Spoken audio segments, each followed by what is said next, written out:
It's Sunday fun day. Grand rising. Good morning. Good day.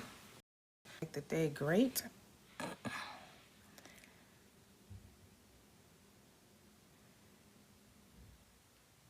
Let's make the day great.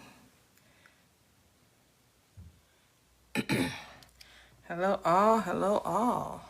Welcome, welcome, welcome. Play this little video.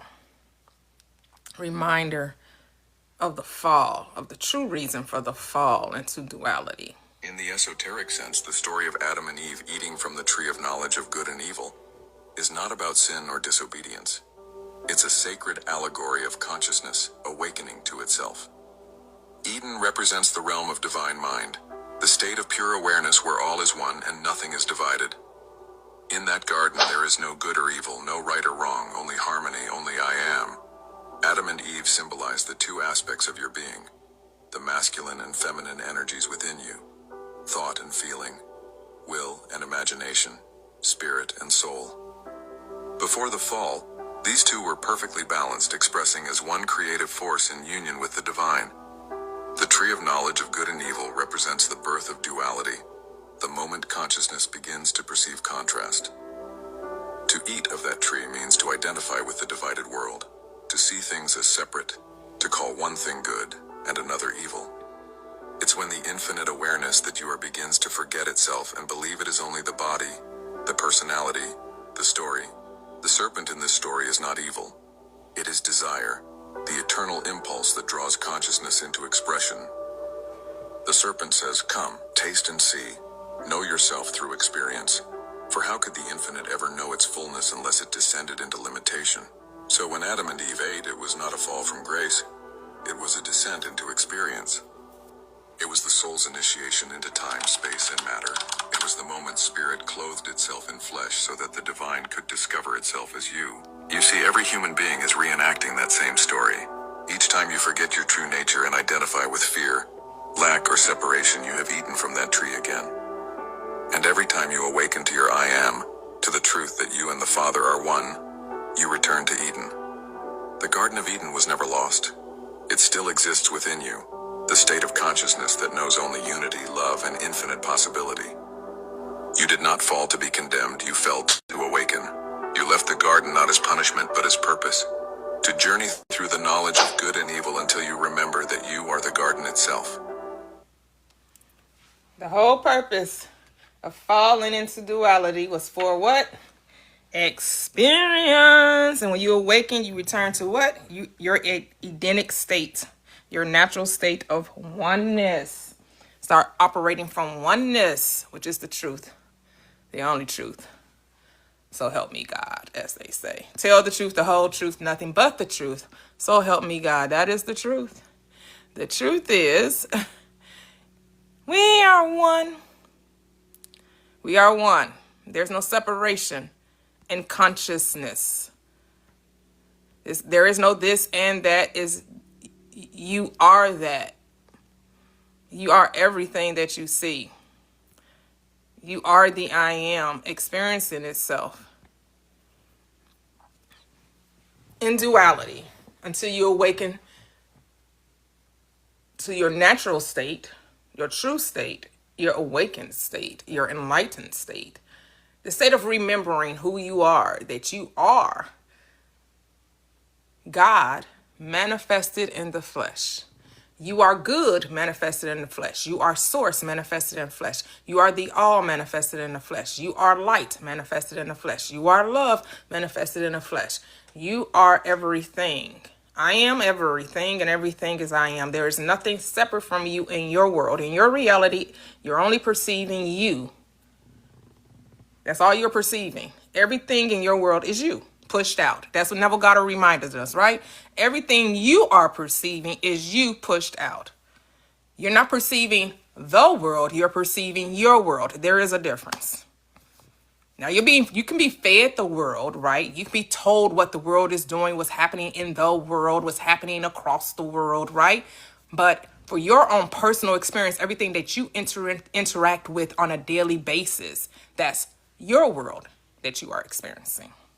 Hey, CC, welcome. Good morning. I'm great. Happy Sunday. Hey, Latoxic. You are only and forever always only perceiving you. Whoever you say that I am, right? You are the observer observing itself from what? The human perspective. From the physical perspective. You're perceiving yourself that has no form as form, that has no face as a face, that has no thought as a thought. Right? The script tells us in the beginning was the Word, and the Word was with God, and then the Word what? Was God. Is letting you know there's no separation between you, the creator, and you, the creation. As the Christ told us, I and my Father, what? Are separate. I'm not my Father. No, he says, I am the Father. I and my Father are one. Yet what? The Father, the creator, the beginning, that which has no beginning, the infinite, the eternal, we're one. The creator and his creation are one. They're not separate. There's no duality in consciousness.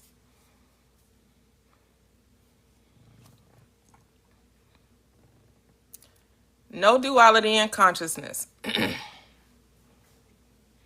Why do you care what other people are perceiving? Why is everyone so infatuated with what other people want to accept and not accept? Let them.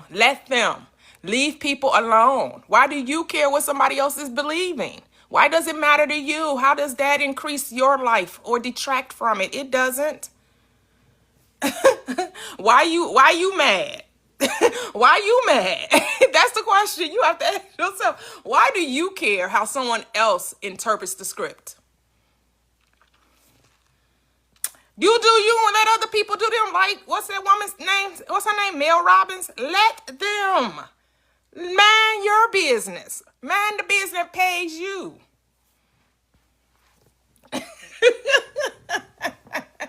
Everybody's so concerned about what somebody else is doing. It's none of your business what someone else believes.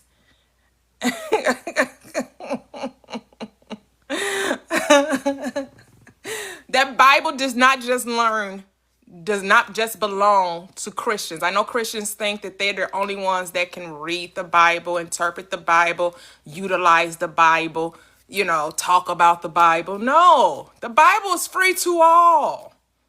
It's free to all. Anyone who chooses to pick up the book can use it to their detriment or to their benefit. I would take the latter, but some people take the former, and again, it's their choice. This world is a play anyway. It's a game, and it's played on the field of the mind. You better learn how to play this game and recognize there are no rules. The rules to the game is that there are none. That's what you need to remember.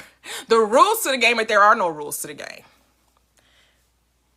You were tricked into thinking that there is a must, I have to, I must do, I should, I must. Nope. No rules. No rules.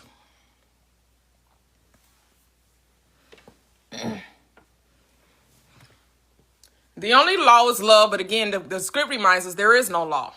Love is not a law. Love is, right? There is no law against love, right? The script tells you, the law is for the lawless, but those that operate in love, there needs no law. There's no restraint, no constraints, no boundaries in love. Love is boundless. Love is freedom and liberation. It's not bounded by law. Love is above law.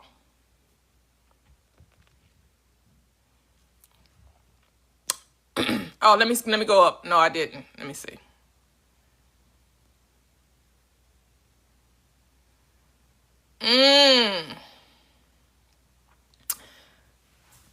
Separation. What do you mean by separation? Like you're not together?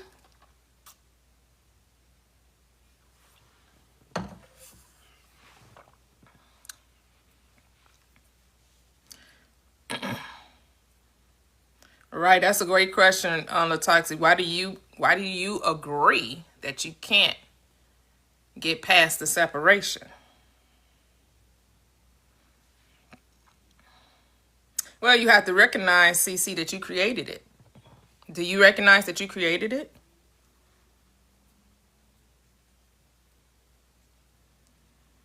Do you recognize that this is your movie? This your story? You wrote the script, and the SP is just playing the script, the role that you gave him? Well, there's no problem unless you say it is. You can just revise the script, tell a different story. But remember, when you tell the new story, you have to keep telling that story, right? Regardless of appearances, right? Regardless of what it looks like, you have to tell the story as you have desired for it to be, and then stick to it. Don't go back and forth.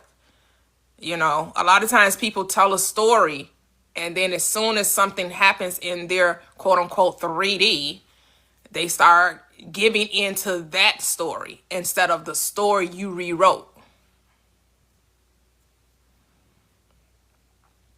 See, this is when you have to ignore the senses, because the senses will tell you that's not the story, that's not the story, that's not true, that's not true. And you have to tell the senses, settle down. I'm who running this ship? I am. Who's telling this story? I am. And so you have to tell the senses to back off. Because they definitely will give you a false report. Who has believed our report? Are you believing the report of the senses or the story of the I am? You have to decide.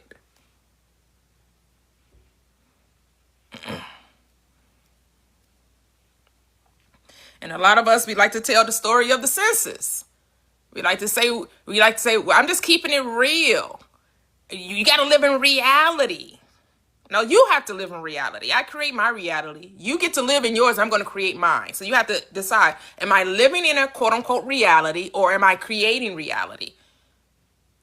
And when we say creating, we know we mean that we're speaking the life we want to see as opposed to the one we are seeing, right?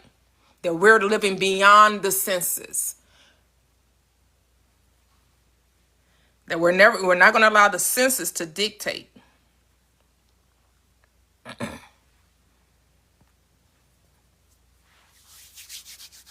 Because you get who you are, right? Not what you want. So who do you say that I am? Let your identity match the desire, right? Once the identity matches the desire comes into what?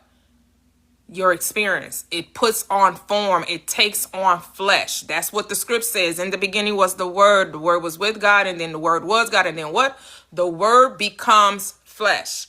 The Word, your thought, your desire, your choice, your decision becomes something that you can detect with the five senses.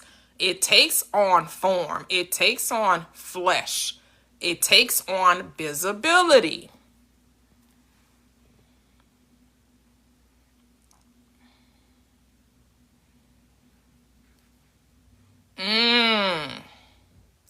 Okay. But now you can reclaim everything you thought you lost in childhood, right? Tell a different story. Know that childhood does not define the now. Whatever happened in your childhood does not define who you are. You have to look at what happened in childhood was just an experience. It was when you were in the forgetful state, right? All kind of things happen when we forgot who we were, right? When we didn't know the rules of the game. We had no idea about the power of thought, the power of mind, the programming. Come in.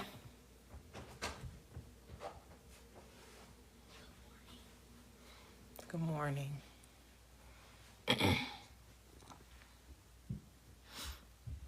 And now it's time to stop doing so much work. No more work. To learn how to be. Be still and know. Right, yes. Say you are not impatient, you are God. Right. And stop working so much. No need to work no more. Just decide and let it be. There's nothing to do, there's only to be.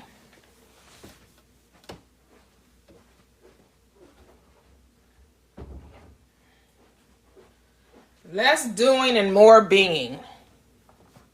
Be still and know that I am good, that all is well with me, right? Be still and know that I am good. Good and God are synonymous. So whenever you say good, say God. When you say God, say good, right? It's the same thing. Grand Rising.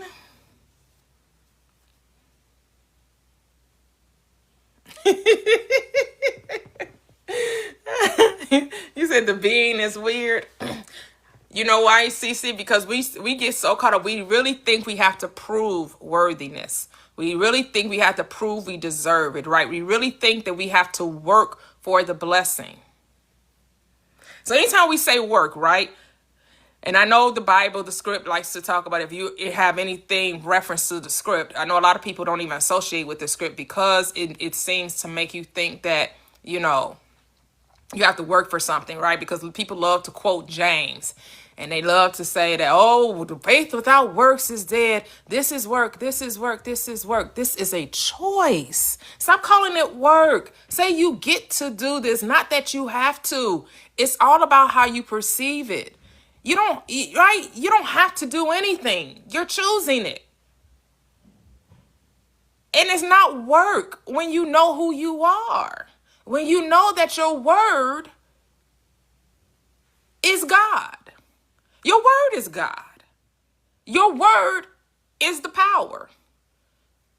Your word is the cause. The moment you spoke it, it was a done deal. The moment you thought it, it was a done deal. That's what it says. Now you just got to know that. Now you got to be still and know that my words that I speak, oh, their spirit and their life. I am the resurrection. Every time I speak, I resurrect. Every time I speak, I give life. Now, what are you giving life to? That's it. What work is in that? There's no work in that. Because you naturally speak. You naturally think. That's innate within you. Right? Jesus never worked. He said, now he did say, it is a script that says that I work and the Father works, right? I only do what I see the Father doing, right? But we know that's all mental, it's not physical, right? When he says the Father work and I too work and I only do what I see the Father doing, right? So whatever is happening in consciousness must happen in your reality. Because who's the Father? Your awareness, the I am. That's the Father.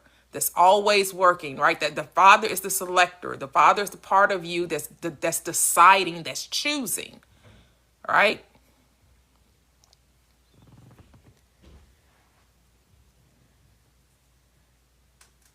And then the second aspect of the one is what we like to call the subconscious mind, the creator, the creative energy within you molds what you said into form, right? But the two act as one because the two are one. They are just two aspects of the one, conscious and subconscious, right? The giver and then the receiver. The Father is the giver.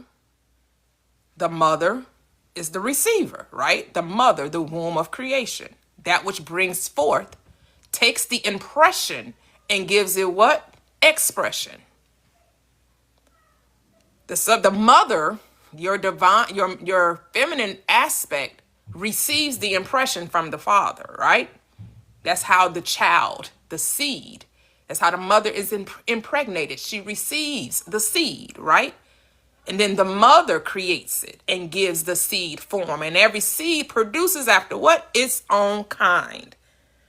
So what seeds are you giving, which is your word? What words are you impressing upon the subconscious, which is your feminine aspect, which is the creative aspect in you? What are you feeding it? What are you seeding it? What are you sowing it?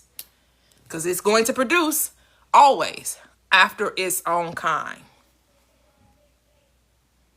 That's why it says the wife just learns in silence. The wife is always quiet. The wife does not talk back. The wife just listens eagerly.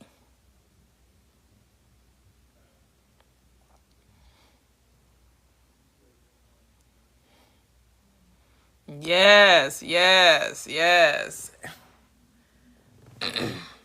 That's beautiful.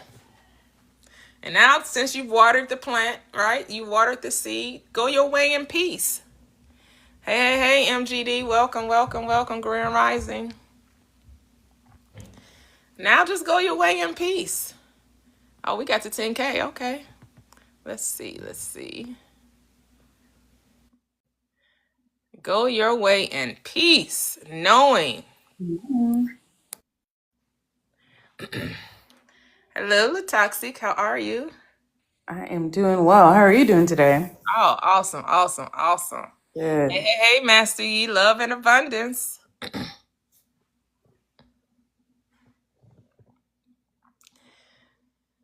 I don't know if Mr. Ronnie meant to come up. He kind of timing out. I'm gonna disconnect and then have him come back up if he wants to come back up. Okay. Yeah. Excited to see you up too. CC. Oh, okay, okay. I know some people don't like to be on the call. Sure. Oh, there she is. Maybe she'll come up. Oh, hello, Cece. Hey, how you doing? I'm doing great. How are you?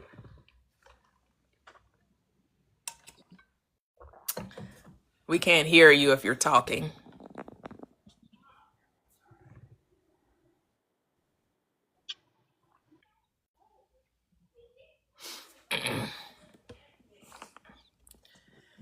Can you hear me now? Yes. Okay. Hey, how y'all doing? Oh, great, great, great. What's going on? Nothing much, just chilling. Oh, okay, okay, okay. Oh, she paused again. Well, hopefully I was able to give you a better, hopefully my explanation resonates. But again, it's not about my explanation, right? hmm It's about however you're perceiving it. Because remember, there's no wrong or right. It's just whatever. What are you choosing? And do you like what you're choosing? You're the judge. You know, I don't like the separation. We talked about this a long time ago. It was months ago, and I got on here, and you were saying like you were giving your testimony about how you like manifested your specific person, and you were telling me the same thing you're telling me now. I'm just here with new eyes because I've had to do like a lot of healing work, and I came to the conclusion that the love that I have for her is the only thing that remained constant. Like the hurt, all the baggage, all the things that I went through fell off, but the love that I had for her stayed constant. And I said, okay, this is actually real. Like I need to get myself together. And I did prompt the separation. Yeah, that was me. So you were right about that. But yeah, like I was saying, like being God is easy. We get to a point where we're like, okay, I know I'm God. I know I can do this because I've already mastered like my business, doing things like that. But the love thing has always been so weird. Like I could Mm, never just let myself be, and okay. it's like from childhood I always had to fight for love. I had to fight to be seen. But now that everything is changing, even with my family dynamic, like everything is changing, and I'm like, okay, so I'm ready like to settle down. I'm ready for love. But I like Toxic was saying, why am I agreeing that I'm separate? And that is the biggest hurdle that I've had to get over, is like realizing that, oh, okay, yeah, this is just a playground. You're not separate from love, you are love. So let love you back. Mm, yes, yes, yes. And it's interesting that you're able to reconcile the other things that you quote unquote wanted to experience, except you're compartmentalizing the love part of it, right? You're making it Yes. somehow different than the other things that you've experiencing, but they're not different. They're all experience projections of you and how you're perceiving reality. So, right, you've convinced yourself that somehow love is different. Somehow love is the harder part. Love is the difficult thing. When you're deciding that loving you should be hard, because that's all you're saying. When you Right. make love hard, you're saying loving you is hard. Can I share a question? Hold on. We're having a conversation, so if you can hold on. Thank you. All right. Dang, you really got me. You got me with that one. Yeah. 'Cause loving you Loving ain't, me is it's not it's hard. not hard. It's not I hard. was so present yesterday with my aunt. Like we never just have like a present moment. And like I've gotten to a place where I don't shrink anymore. I had to a lot with them because of like a lot of childhood trauma, but I've gotten to a place where I don't shrink anymore and I'm telling my truth and stuff like that. And so it's coming around.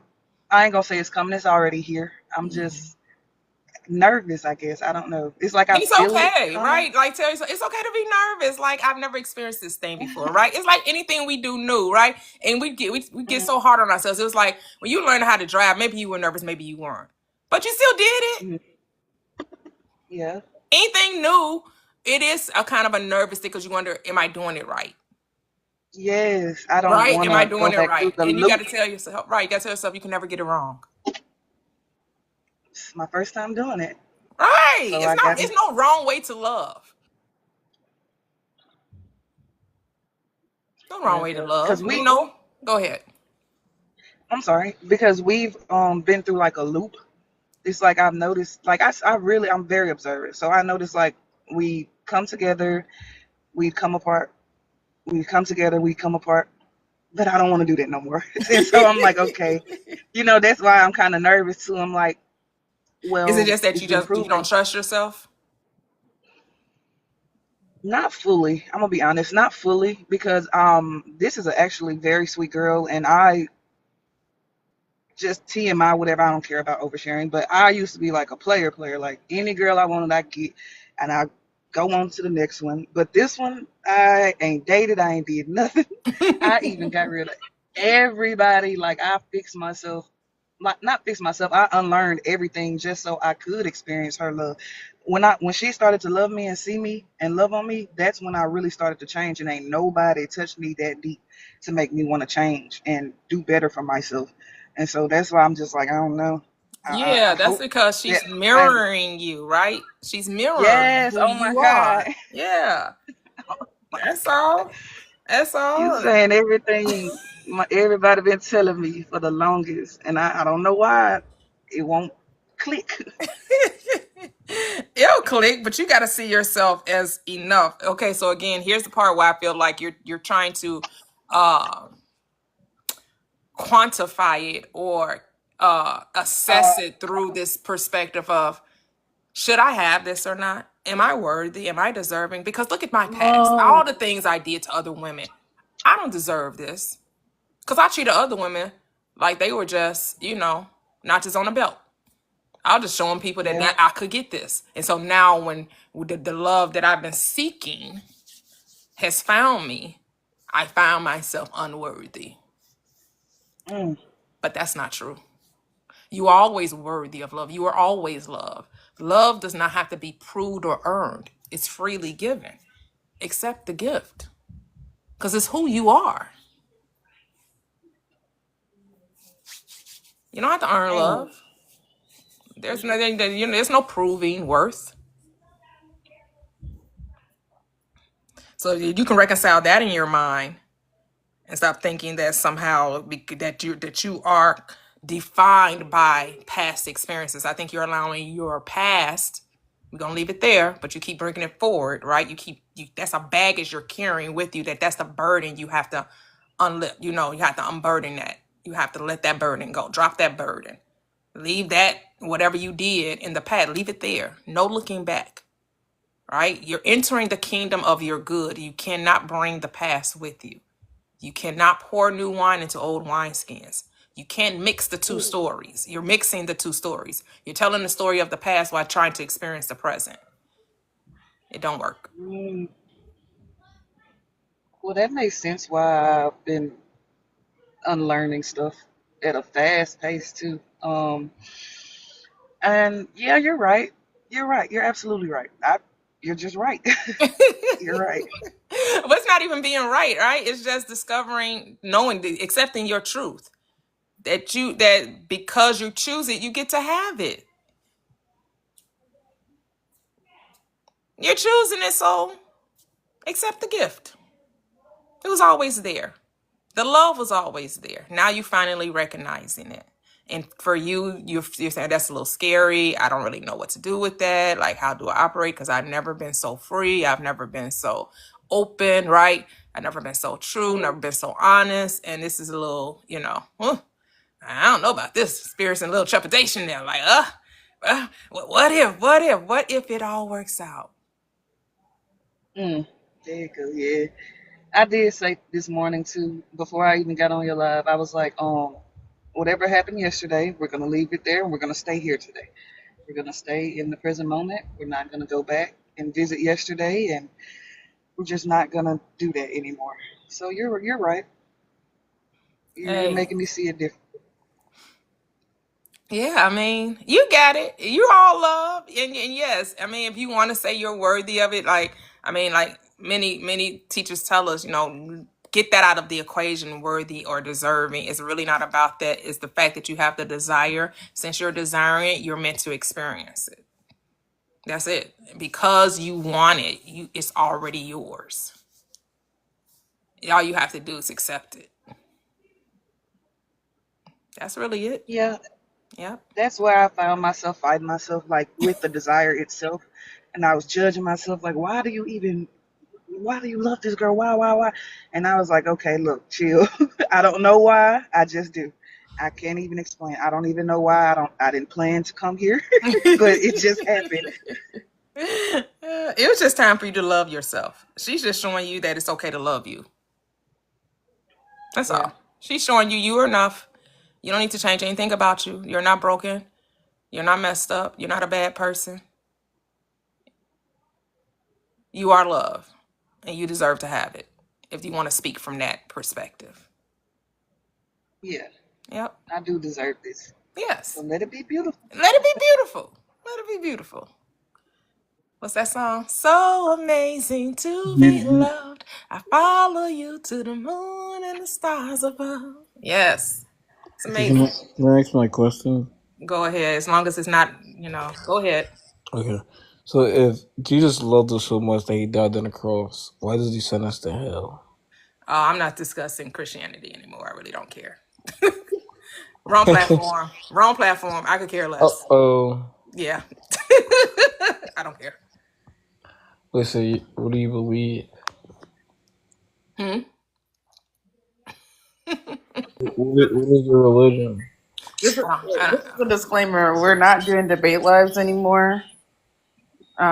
So, if you want to, enjoy the manifestation talk, feel free to stick around. But we're not discussing the I details of actually, Christianity anymore. I don't know if you guys know what this is, but I actually rage bait. Oh, okay. Yeah, we're not here for it. Wrong platform. Yeah, you tried it. And You tried it, but you see I wasn't going. I don't care. yeah, we're not Christians anyway, so we wouldn't be offended.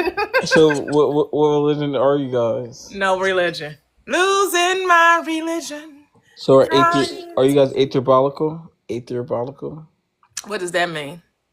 So you don't believe nothing, and you're not an atheist, but you just don't believe.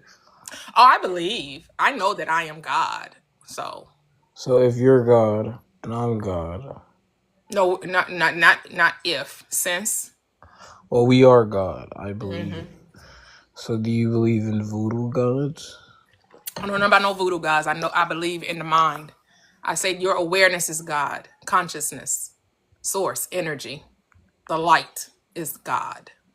Love. The latest God. So you do think it's a higher God than us? No, we are the light in form. We give form. We gave form to light. We gave So form to what do you love. think we're going after this world? Oh my God, bro, give it up. We are not. There's nowhere to go. There is nowhere to go.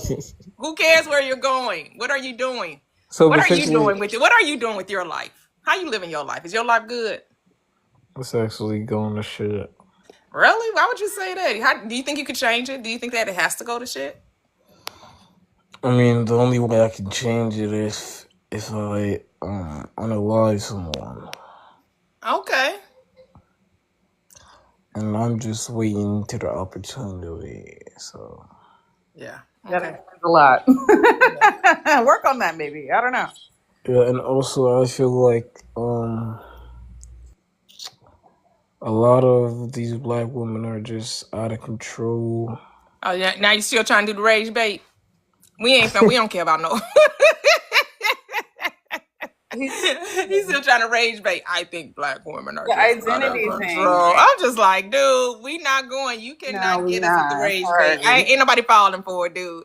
I've been But like, really, what's wrong with the black women in your world? Because that's all I would say. The but black you women in see your world, because you how don't know all black.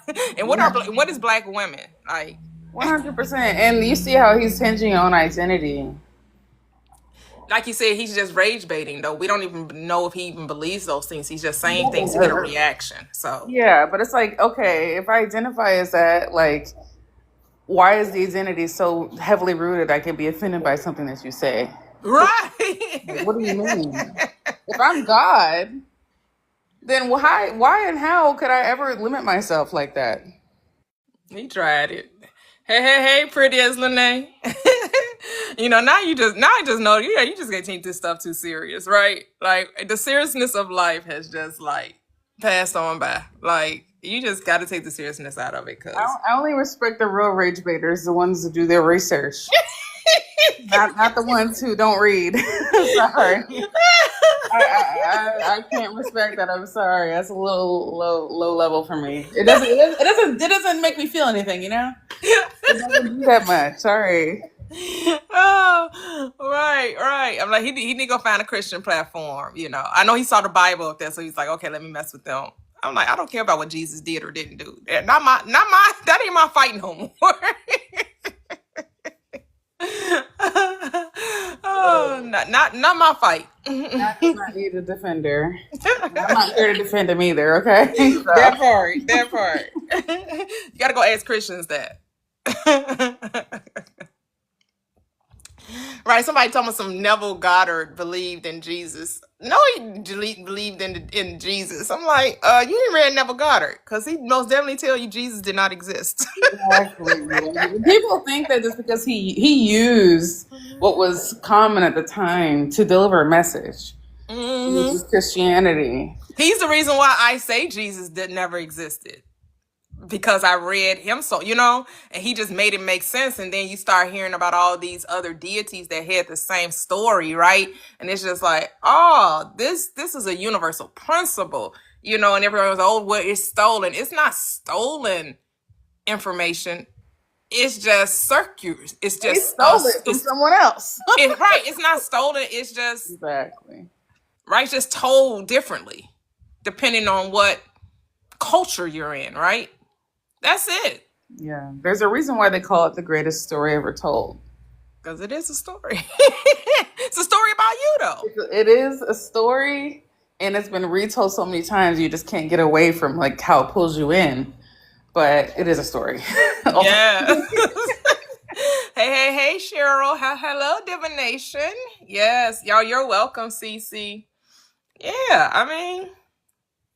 And so, I have on the screen, all validation is self-validation. And I was thinking about how we talk about wanting to be validated, right? Oh, you looking for the world to validate you? And I say, you damn right I'm looking for the world to validate me, because I am the world. I was like, why wouldn't I want the world to validate me, since I am my world? My world needs to needs to mirror back to me who I'm saying that I am. So then all validation is self-validation. 100%. 100%. Yep. I'm just really come to realize all this trying to fight against things and to say you're not this, you're not that, you shouldn't seek validation, you shouldn't. Because I was starting to watch Victoria Beckham. She has a documentary on Netflix, right? And so I only watched like some of the first episode, and she was talking about how when she was a kid, she didn't feel liked. Nobody liked her. She didn't have many friends, and she just wanted to be liked. She just wanted to be validated, right? And then she ends up in the Spice Girls. And then she's like, that's what she got her validation. That's what she got. And I was like, yeah, oh, and I love her style too. Her clothing, oh my goodness, top tier for real. Like, love her style, huh? There's a reason they call her Posh Spice. Yeah. She said the other ladies weren't into fashion, and she was. So she got the bulk of their whatever their stipend was to go buy clothes. She got most of the money. And they were like, well, where would you go shop? Gucci, different place. Because she said, she didn't grow up with those type of designers or whatever. Like, she wasn't able. And she was like, it was like, just like, oh my goodness. So this is where I'm curious, because I was also, I have seen snippets of, I don't know if it was an interview with David Beckham and Victoria Beckham, but she definitely grew up rich. So I don't know how she didn't have access to those designers. But she didn't. That's the story she's telling. That's the story she's telling. So right, yeah, because when you watch the Beckham story, right, his was like a year or so ago. He did say that she came from money. Exactly, that's what I was thinking. But now she's telling this story where well, maybe she said that her mother always dressed nice, but she didn't wear designer. So she's saying, like, I guess she had maybe when she got older, they came to me. I don't know. But this first episode, she claiming, and now she's not saying she grew up poor. She's just saying she didn't grow up wearing designers. Right? Okay, that makes sense. So that's a different perspective, right? Because she's not saying she was poor in any way, because she got to do dance and singing. She did all those type of things, whatever. I mean, she's not giving off, she was just saying that she was kind of to herself. She, she always wanted to be on stage. She always wanted to be seen, and she wasn't really liked, and she didn't start wearing designer until she got in a group. Divination said she revised it. I know, right? Accurate. She definitely revised it, but I love that for her. I know, right? Hey, it's your story. This is my story. Hey, exactly. Universal flow. Yup. We are the world. Yup. And it was like, okay, she was looking for validation and she got it, right? She became part of a group that was one of the, like worldwide. I mean, broke all kind of records as a girl group, as a pop group. They was like bigger than the Beatles, all that. Like, they were just breaking records all over the place, right? And it was just like, man, So I'm like, yeah, we talk about not seeking validation, and she's a prime example of what seeking validation got. She got this career from seeking validation, from wanting to be seen, wanting to be liked, wanting to be wanted, and that's the world she manifested. Go ahead. No, I was just gonna say, yeah, I totally agree. I mean, as someone who grew up with the Spice Girls being like a thing, in my experience, it's definitely, they changed the game. That's for real. They changed the game for certain. Yeah. It's amazing that they didn't stay together longer, right? But I guess usually, right. I mean, once the one girl wanted to go solo, that's how it go. Yep. When somebody want to go solo, it's like, Yep, it changes. I think was it Jerry Halliwell was her. I think she was the one that wanted to go solo, and when somebody want to go solo, that breaks up the group. Yeah, I think that's what it was, and I think there were some differences that they had as a group and whatever. Yeah. But it was good while it lasted. Yeah. But that's why I like watching stuff like that, because it does, like, sometimes will flip a switch in you that to remind you there are no rules to this life, and we got to get out of the rigidity of trying to say that it must be this way. It must happen this way. You must do it according to this way. It's these laws. When there are no laws, there are no laws, right? The only law is beingness. Who do you say that I am? That's the only law. You're creating the law for yourself whenever you say that I am that. But every time you say I am that, you get to not stay that. You don't have to stay being that. At any time, you can change and say, well, I'm this now. And then when you get tired of being this, Now you get to switch up and be that again. You can be whatever you want to be, whoever you say that you are. And there is no right or wrong way to express that. There are infinite ways to bring that about in your reality. And you have to really allow yourself to trust you. So I was on TikTok yesterday, and I liked how this one content creator was giving the example how it's no rules. And I think she was talking about I think she said the book she read was Talking to the Devil, or Interview with the Devil, or something. I can't remember the name of the book. It had something to do with the devil, and how the devil was saying they came up with this circadian rhythm, and that, the rhythm was about a certain regulation, that you had to be regulated to this way of doing things. And she was saying the way to break out of that is like when you're when you're desiring something, that once you give your focus to it, and because you think that you have to work to get it, the higher self, your intuition may tell you,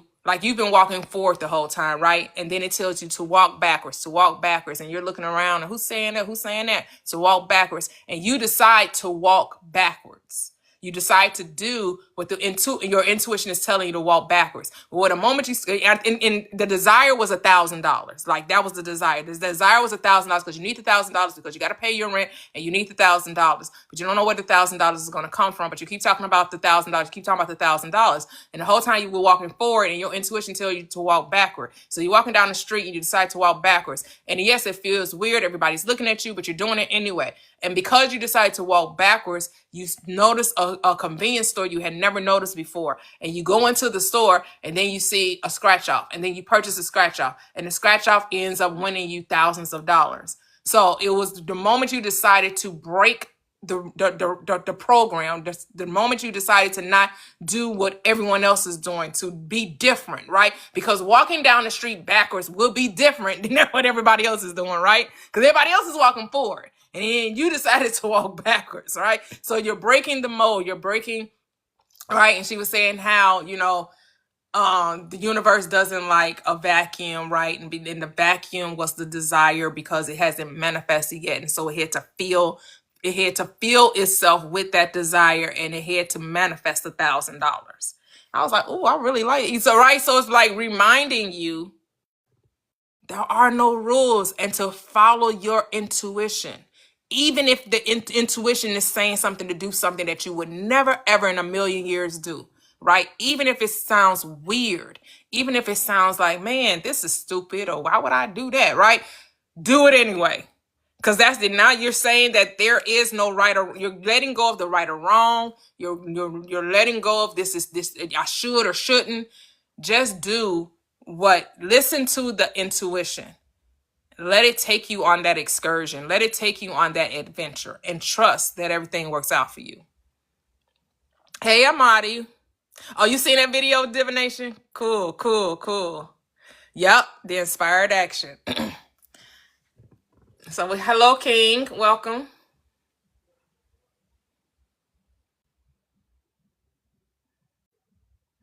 Are you there? You have to unmute. Hey, what's good, man? Hey, all is good. What's good with you? Yeah, no, nah, I agree with the prompt. You know what I'm saying? Like, I agree with it. I think it is a manifestation book. I believe it's a book of philosophy rather than theology. Okay. Yeah, and that, like, I feel like even if we look at it, like, let's say Jesus Christ, you know what I'm saying, he walked on earth. And there's actually historical proof that Jesus was real. But even in that situation, even if that was the case, I feel like he was the first ever motivational speaker we had. You know what I'm saying? Like, or one of the greatest. You know what I'm saying? Like, now we got motivational speakers everywhere that be preaching about the law of attraction and whatnot. But if we go back 2,000 years ago, They never had the internet and everything like that. So you came out there, you good with your words, and you preaching about the law of attraction, and fine. You speak to you have a faith of a mustard seed, but if you speak to the mountain, you tell it to move. You know what I'm saying? All these sort Mm-hmm. of things. Obviously, people in that time were depressed, hopeless, and they needed a lot of love, and they needed hope preached into them. So it makes sense why Jesus was walking down in Jericho, and everything was packed, and everywhere he was, people surrounded him to hear what he was saying, because it's just what's happening right now. Like with all these motivational speakers right now, they pack out stadiums and whatnot. So Yeah, but yeah, I think you need. I mean, how are you describing hope? What do you mean by hope? no, because Because I people feel like definitely are selling hope, and you need some more than hope. If you're talking about hope, like wishful thinking or wishing it were exactly, so, yeah, like I right? feel Not like not hope, because hope in the scripture is about a certitude of expectation. right. Like you're No, I'm certain that talking a thing will take place. right. Yeah, I'm talking about like religion was pushed onto broken people and the poor and people, and so when they're pushing religion onto to these poor people, they're saying there's something out there that's gonna save you. Right. Something out there is gonna make you like, don't worry about what's going through your life right now. You gonna inherit a mansion later. You know what I'm Right. saying? Right. Yeah, yeah. So But that's hope, right? And not we're not that's that. talking we're not Yeah. talking about no pie in the sky bam bye, as Reverend Ike said. Nah, No, that's what I'm we're not trying. talking about that. We talking about you Yeah, can right have your on. mansion now. You ain't gotta wait to die to get a mansion. Yeah, right on. You can That's live that. that life right now, right here, right now. Right Right? on. And that's what it is. Right, Is but I mean, but is the figure Jesus wasn't the only one saying. You had Buddha, right? You had Krishna. right, You had all of these different right. quote unquote archetypes reminding you of the power that Yeah. is you, right? Yeah, That you are the power. and if you look at it at the end of the day, what it is it gives them a second wind. You know what I'm saying? That's what it is at the end of the day. Because if you going through hell, you going through misery, and then someone comes along and says, if you just have faith, there's gonna be something great on the other side. You tap in, regardless. You know what I'm saying? That's the whole thing with the placebo effect, where people be going in them damn hospitals and everything like that. They ill as hell, and then all of a sudden they be taking this pill. It's candy, but they be taking this pill thinking that they're gonna be saved and everything, and they're Hmm. gonna change, and then all of a sudden they get healed. Now the question is, did that candy heal them, or was it their belief that healed them? You know what I'm saying? Right. Yeah, so I think a lot of times, even if religion is not real, and even if God is not real, just the idea of God is real in and of itself. You feel me? Hmm. Because if you had something to believe in, that's better than not believing in anything. You Yeah, know I what mean, I'm some people saying? say believing in themselves is enough. Yeah, but sometimes people need to believe in something else in order to believe in themselves. You know what I'm Yeah, saying? some people But- do, and then others have Right, discovered that was a waste of time. So to right, me, it's no right, wrong. It's no right or wrong, right? right. It's Right. really And I, like how you enter this third dimensional plane. right. Some people just have an innate knowing that, who Yeah. they are, what they want to be, they can actually have it. They can, Yeah. some children come in knowing like at 5, 7, Mm, 8, yeah, I'm going to be this great basketball player. I'm going to yeah. be this entertainer. Or I'm going to Right. be this doctor. I'm going to own my own Hmm. business, right? Some people come in with this innate knowing that they can be great Yeah. regardless of whatever's And going on around them. And then you have right on. others they think the very opposite, right? They think, Right. well, how can I do this? I've never seen it done before. I don't know any. I don't have any examples. I don't have any real time, right? Yeah. So some people operate from that mindset. Yeah. I think competence creates confidence, and I think there's a lot of incompetent people, and so they have to they don't have that self belief within themselves, thinking that they possible for greatness. So they rather give their faith and their belief to something on the outside of them to reach within their soul. If they just realize that the power is within, they won't need to go and look outside of them to try to find that strength. Right. I won't necessarily call it incompetent. I would say forgetfulness. Many of us Mm, we come into this place. Some people will say, well, okay, we came in here knowing, but we got programmed out of the knowing. However, we forgot whether we fell right into the forgetful state or we were programmed into the forgetful state. Whatever happened, we forgot who we were. We forgot the power that was resident within us and that it needed to be awakened inside of us. And some of right, us, we have different experiences that nudge that awakening, and others, they may have to incarnate 2, 3, 4, 5 more times. We don't know. right. Some people just not going to awaken in this third dimensional time space, right? Some people are going to, when they awaken, it may be the year, you know, 1800s. It may be, since Yeah, time isn't linear, it's parallel, right? You can right. incarnate into any time period Hmm. Yeah. because it Yeah, all you're right. exists. Yeah, and yeah, I agree with you. I think in the beginning was belief, and belief became vision, and the vision became you. You know what I'm saying? Hmm. I feel like the world does not shape you. You shape the world through the vibration you hold. And a lot of times people feel that they don't know that a lot of life come from you. And this whole world is energy. And we not humans, we spirits, you know what I'm saying? And Hmm. spirits don't have any ethnicity, any gender, um, none of that. It's just the spirit. And if people understand that you are a spirit first and you analyze that you're a spirit first, you will realize to solve that visible problem, you got to go into the invisible realm. But the problem is a lot of people try to heal that invisible problem with visible remedies.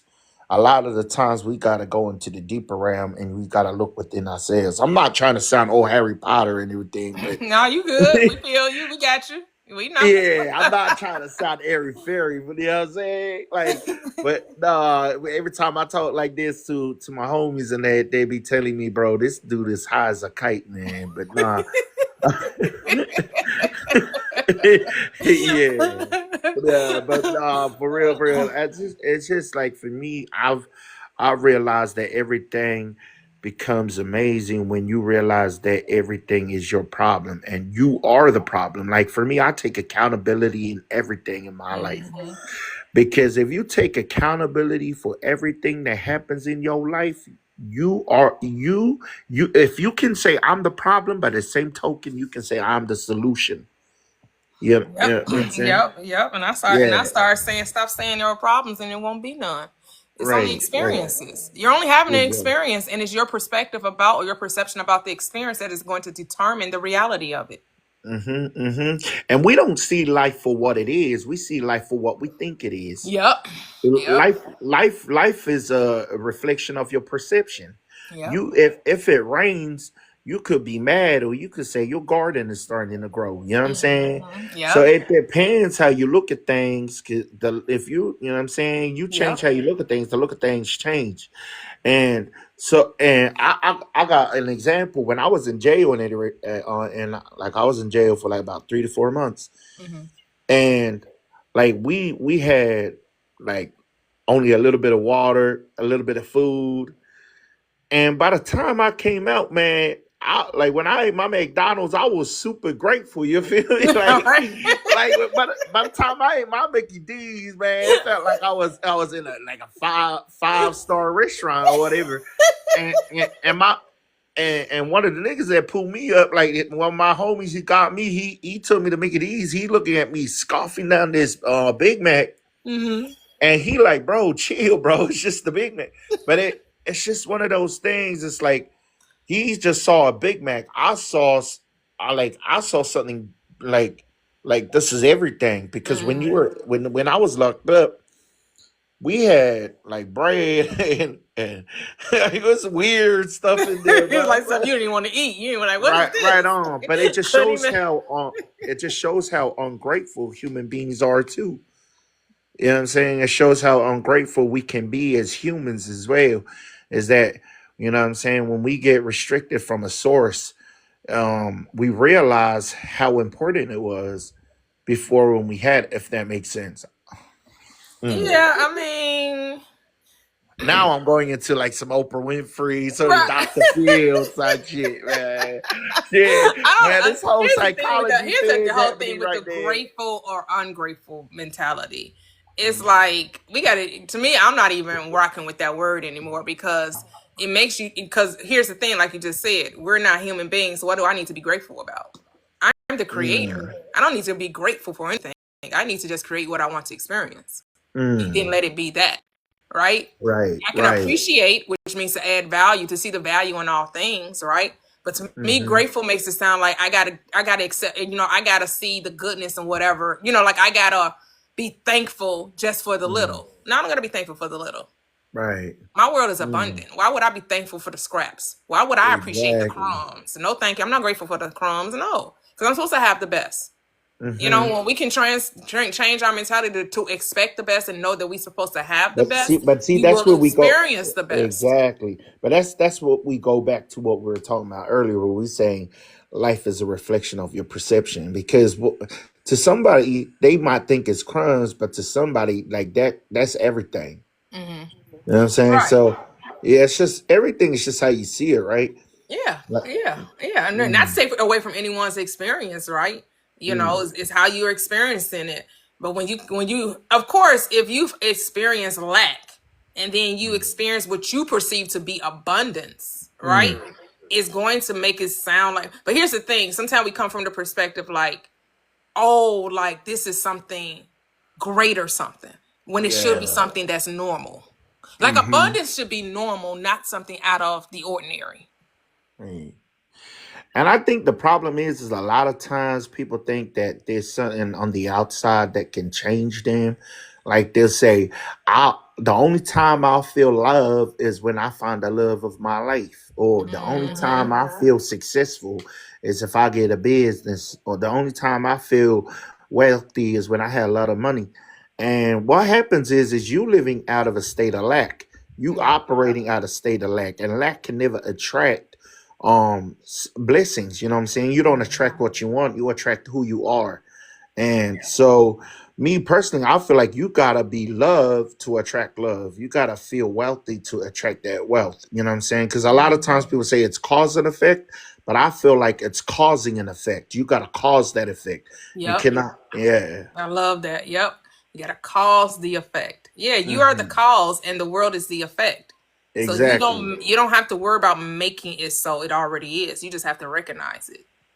And that's why I see like a lot of times people be saying, "Oh, my life is not going the way it is. I don't know what it is. It's just everything. It's just man. I'll tell you this story real quick. You interested in a little story or Oh something? yeah, go ahead. Right? It's an analogy, but so this woman she keep waking up every single day. She look out her window. She look at her neighbor and she be like, man, her house is so dirty. Her house is so dirty. Every single day she wake up in the morning, she look out to her neighbor. She like, man, it's so dirty, so dirty, so dirty. After 6 weeks, she wakes up one morning and she's like, oh, the neighbor be cleaning her house and everything. And she tell her husband, she like, the neighbor be cleaning her house and everything. And the husband say, nah, I just changed the windows. We got cleaner windows.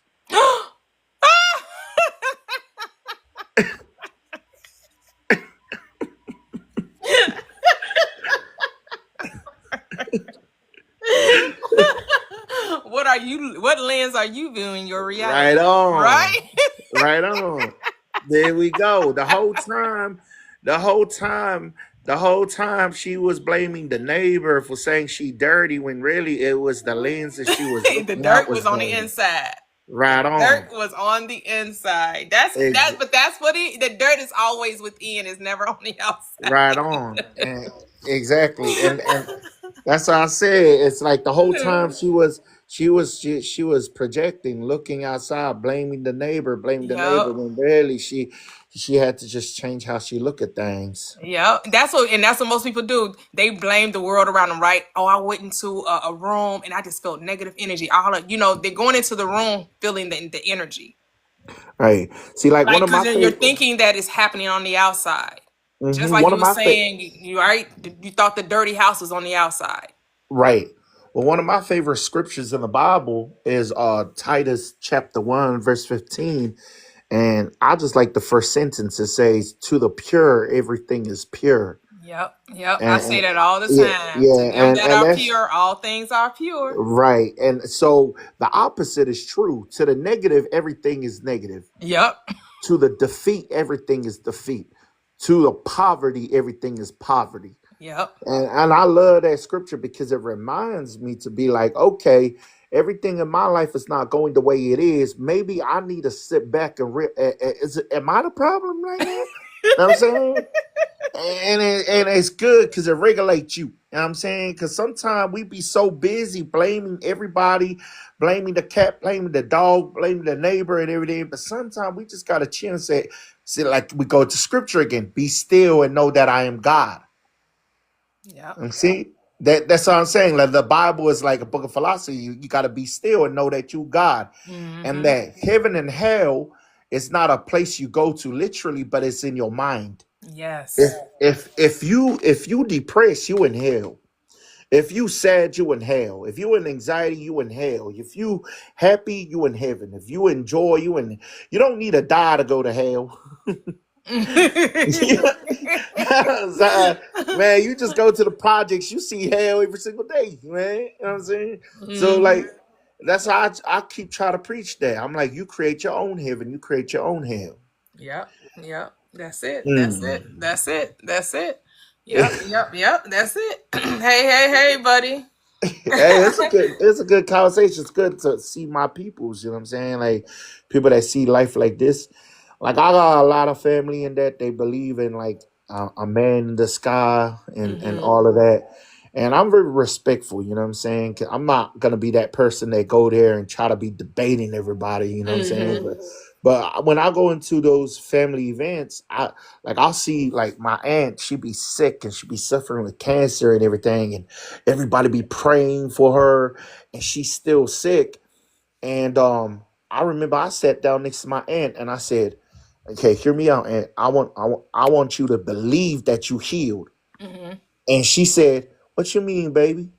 I said, "I want you to believe that you healed.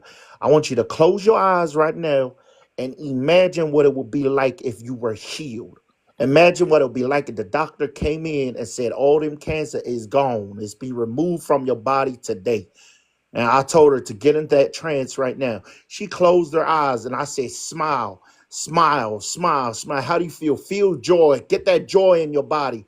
Mm-hmm. Bro, I swear, I said, keep that thing that you feeling right now, feel that for the whole week.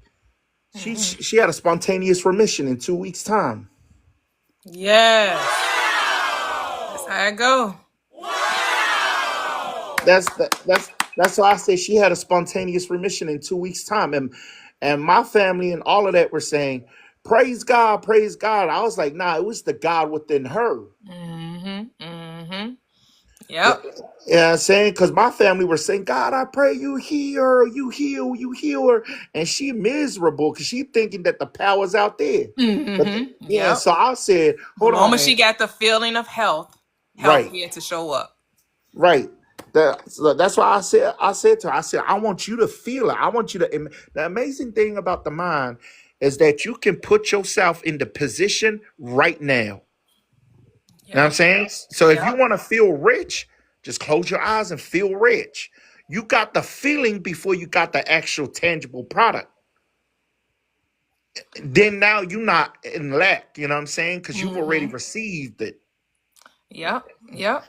See, No, now you no. got you got me in my like my motivational No, bag right that's now. okay. That's what we do over here. That's what we do over here. That's what we do. This how we talk. That's what this platform is about. Yep. So my question for you though is when I'm assuming you grew up in a religious family orientated environment, like when did you start to realize it's not about what's outside, it's within? Right. Well, that was much later in life. So I didn't grow up Christian. Like my parents didn't take us. I did a little bit of JW when I was in my preteens. That also because my grandmother was a JW. But my mother wasn't real religious, and my stepfather said we didn't no longer have to take their studies, so we didn't. I didn't become Christian till like my late 20s. Right. And then, married a preacher and all of that, got divorced. But 2018 is when I started questioning Christianity around 2007, 2008, but then I'm like Mm-hmm. mid 30s by then, and I just left it all together. And I still, you just be questioning stuff, and I kind of just living my life, like just doing whatever. But in the back of my mind was still those questions about, I'm like, yeah, I'm like, it just came to me like, if we're energy and energy is never created thus nor destroyed, then and we're Mm-hmm. energy, then we have to be eternal. Like that just came to my Right. mind. I'm just like, and then just having those. So I went through the atheistic mindset for a moment, did the Pan African Mm-hmm. for like 2 months because I'm just like, y'all sound like the like I can't rock with this. You sound like the people you talking against. So whatever. Mm. Yeah, that whole who human, who not human, who part human, all that. I ain't got time for all that. That didn't make sense to Right. me. And then 2018, I saw now I will say in 2011, around 2013, I did see The Secret, but it didn't resonate, right? So I Mm. see that as a seed that was dropped. So I did see Mm-hmm. it. I did watch the movie, and What's I your remember what's your asking thoughts my on that? girlfriend about it. I was like, "Did you see The Secret?" She's like, "Yeah, I actually, Mm. manifested something from it." But she was saying that she didn't really like it because the money that she wanted, she got it through her father passing. So she didn't, Right. so for that she saw that as wrong or not as a good thing or whatever. And then in 2018, I saw another document called The Law of Attraction. And I was like, Right. "Ooh, this is it. This is what I was looking for." And I gave it to my husband, because this is my second marriage, and he agreed, and we've been on this journey together ever since. Right. That's beautiful. Yep. That's amazing. Yeah, like I agree with you. As soon as I watched The Secret, that's when the seed got planted. I wouldn't say that it transformed my whole mindset, you know what I'm saying? Mm-hmm. But like, yeah, it was a seed. And then I started to realize, damn, shit, the power is within me. Mm-hmm. Yep. Yep. Yeah. And Yeah. Because once once I started mm, applying it, so I listened to Neville Goddard, Dr. Joseph. Neville Goddard was the one mhm. who really helped me see that the Bible was mind Oh, I science. love Right, Neville right, Neville Goddard. Goddard, and so through him, Bro, I his sleep to his him every night. Did you teachings. know that? Say that again. I sleep to him every night. Pause. I, You I silly. yeah, I sleep to him every night. I'm no word of a lie. I've been sleeping. I've been sleeping to Neville for like, you know what I'm saying, 2 to 3 to 4 weeks, man.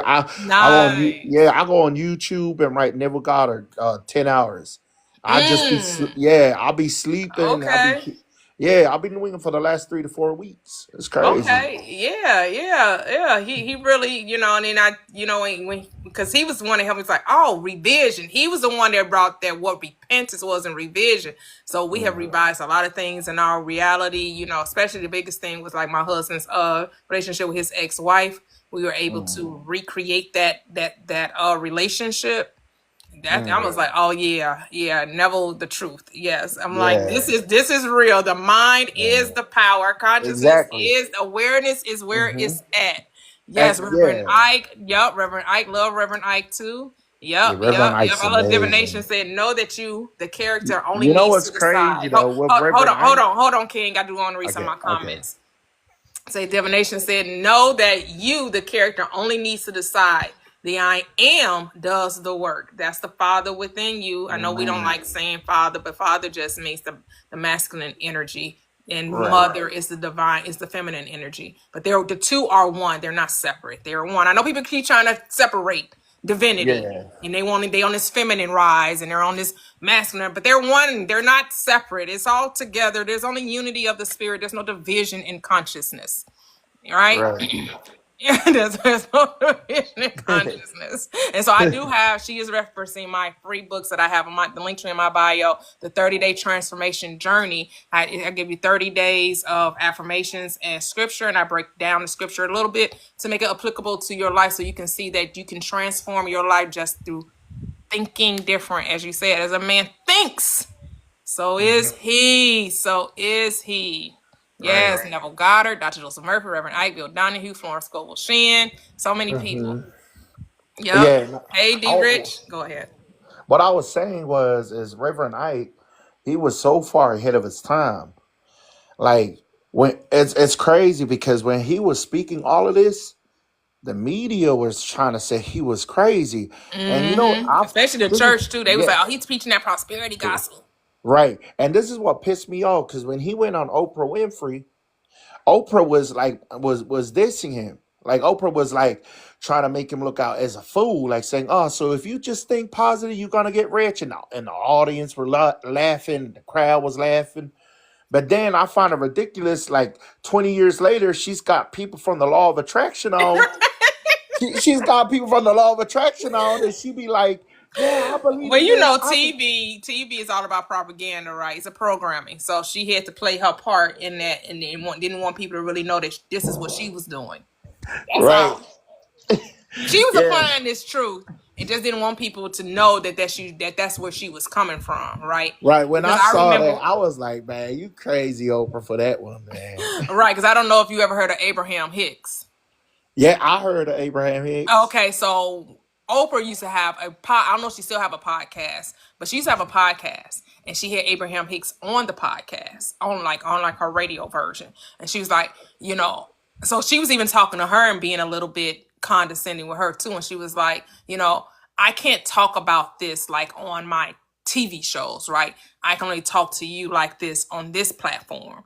Like she let her know that this type of conversation isn't good for the masses. So we can only speak to this on this platform. Like, but girl, you got it on YouTube. Anybody could go find it because I found it, Exactly. But she was like, I think it's more than just the law of attraction. I think there are many other laws. And she's like, she's trying to understand what she was saying about channeling. So she was kind of making like light of her channeling, which that's her life, whatever, it is what it is, like there's infinite ways to express the divine, and the way she's expressing it, she's choosing to channel it. Okay. I know we're all channeling. We just don't all have to go into trance to do it. Right. But right now we're channeling the divine at every moment. You ain't got to go into trance to channel that which you are. Because sometimes Abraham Hicks makes it sound like you're separate from source when you are the source.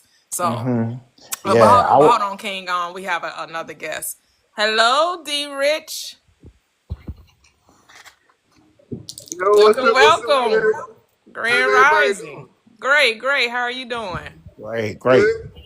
Now, I was just typing in the chat and I got the invite, so I said I might as well go ahead and join if I get the invite, right? Right. Yesterday, or was it yesterday we all talked? Or might have been the Friday. day before? I didn't come on yesterday. Friday. Okay, Friday. That's what it was. Well, after that, of course, in my attractions, I'm getting all kinds of information that just, everything's aligned, but, scriptures and things of that type of nature. But one thing that came this weekend that really stood out, kind of went down a rabbit hole, and I was like, okay, wow, we're missing it here, right? Was the word repent, and the word repent means to change your mind. So I was like, oh, okay. A lot of people hear the terms repent, but are they truly repenting if they're not changing their mind? So it just goes back to you got to transfer your mind, and heaven is within, to be able to experience everything. It's all an inside job. So. Yeah. Well, I talk about repentance all the time because we call it revision according to Neville Goddard teaches it. He calls it revision. So revision and repentance is repentance in the scripture to have a radical change of mind. It's just rewriting the story, telling a different story, regardless of what you've experienced, right? If you've had an unwanted experience, you get to repent, which means you get to revise the story. No experience is solid. All is malleable. Everything can be moldy, right? Another scripture which Neville likes to reference is the potter's house, right? In Jeremiah, I went down to the potter's house, right? And potter, he said, and I didn't look it up to see if that's what it really meant, but he said potter meant imagination. You go down to the imagination, and you don't throw away anything. You reimagine it. You change it. Right. Yeah. If you look at the Greek manuscript, repentance means metanoia, and metanoia means changing of minds. That's what it is at the end of the day. It's about renewing your mind. Even Apostle Paul even talks about it. He's saying it's by the renewing of the mind. Yeah, that's the only way you're transformed. You're not transformed through water baptism. You're not transformed by accepting somebody as Lord and Savior. You're transformed by how? Renewing your mind. And just to touch on your subject, where it's not what's outside, it's within. There was a Chinese proverb that I was reading the other day, where one of the senseis took one of his students up top of the cliff, and he told his student to close your eyes, and as soon as you hear a bird whistling, a bird making noise, I want you to enter meditation, into your zen. So he would take him up to the cliff, and he would hear the whistling, when really it was the sensei whistling. Know what I'm saying? He was making the bird noise. So he would enter meditation every single day, enter meditation, because the sensei be making that noise. But one day the sensei took him up, and then he closed his eyes, and the sensei went home and sleep. You know what I'm saying? And so he be still sitting up there waiting to hear the birds noise, like to Ooh. enter his zen.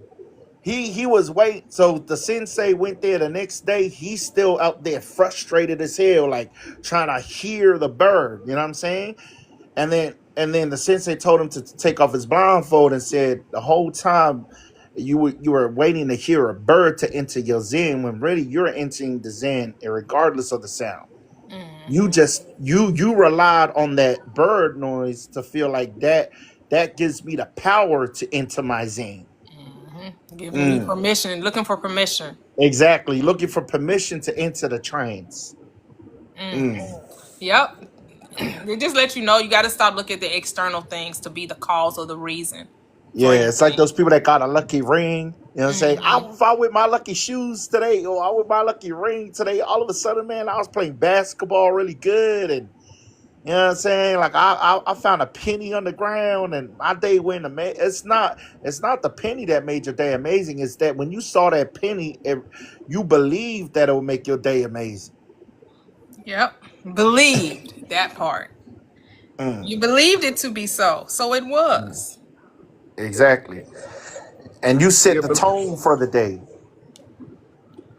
belief turns to trust, and trust turns to confidence.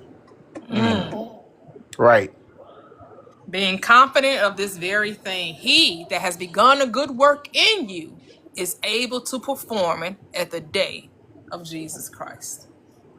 That's what the Apostle Paul told you. Being confident, being certain, right? Because it is God who causes you both to will and to do according to his good pleasure. Who is the he? Who is God? The I am within you. Your own awareness causes you both to will and to do according to its good pleasure. What's the good pleasure? Whatever you're giving your focus to. Whatever you're giving your attention to. Your things change once you change your focus or you change your attention. Yep. Yep. Yep. And then know that there are no rules to this. You gotta let go of thinking there's a rule to this. You are the law. I am the truth. I am the way. I am the life. I Right. am the resurrection. Right? I am the door. Not anything outside of you. Yeah. There's no law to a God, and we need to understand that. God creates law. God is law. So there are no laws. That's why Paul says there's no law against love. When you operate in love, you are law. Nothing Right. can oppose love. There's no opposition to love. Fear is the illusion. It's not real. You created it. And that's the truth that sets you free when you know who you are. That you are, like people, like I get it. Some people are just so afraid to say that they're God and what that means. It means that let there be and it was. That's what it means. The moment you speak it, it was so. And there's nothing else to do. God just spoke. And then the world had to do what? Obey. That's why when Neville Goddard wrote that book, At Your Command, the world is at your command. The world yields to the voice of God. You just got to know that you're the voice. Right. Yeah. Like one of my favorite scriptures. You just got to know that you're the nice. You Right. Yeah. Like one of my favorite scriptures.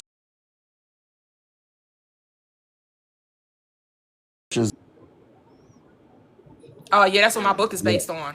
I got a book that is again, that's a free book, and the link in my bio is called The Recipe for Life. Therefore, I say to you, whatever you desire when you pray, believe you have received it, and what you shall have Amen. That's it. Mark 11 right Yep, there. Therefore, I say to you, yep, whatever. yep. That's what my book is. Exactly. Yep, Hmm. yep. That's what my book is based on. Oh, we have another guest. Hello, Noye. Welcome, welcome back.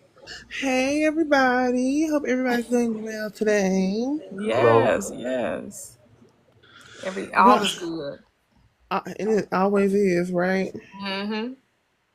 Yeah, I seen Divination put something. Yeah, she said 30-day transformation journey, and I honestly feel like since being in this mindset, I have pretty much transformed the way I receive things, the way I accept things, because I accept it.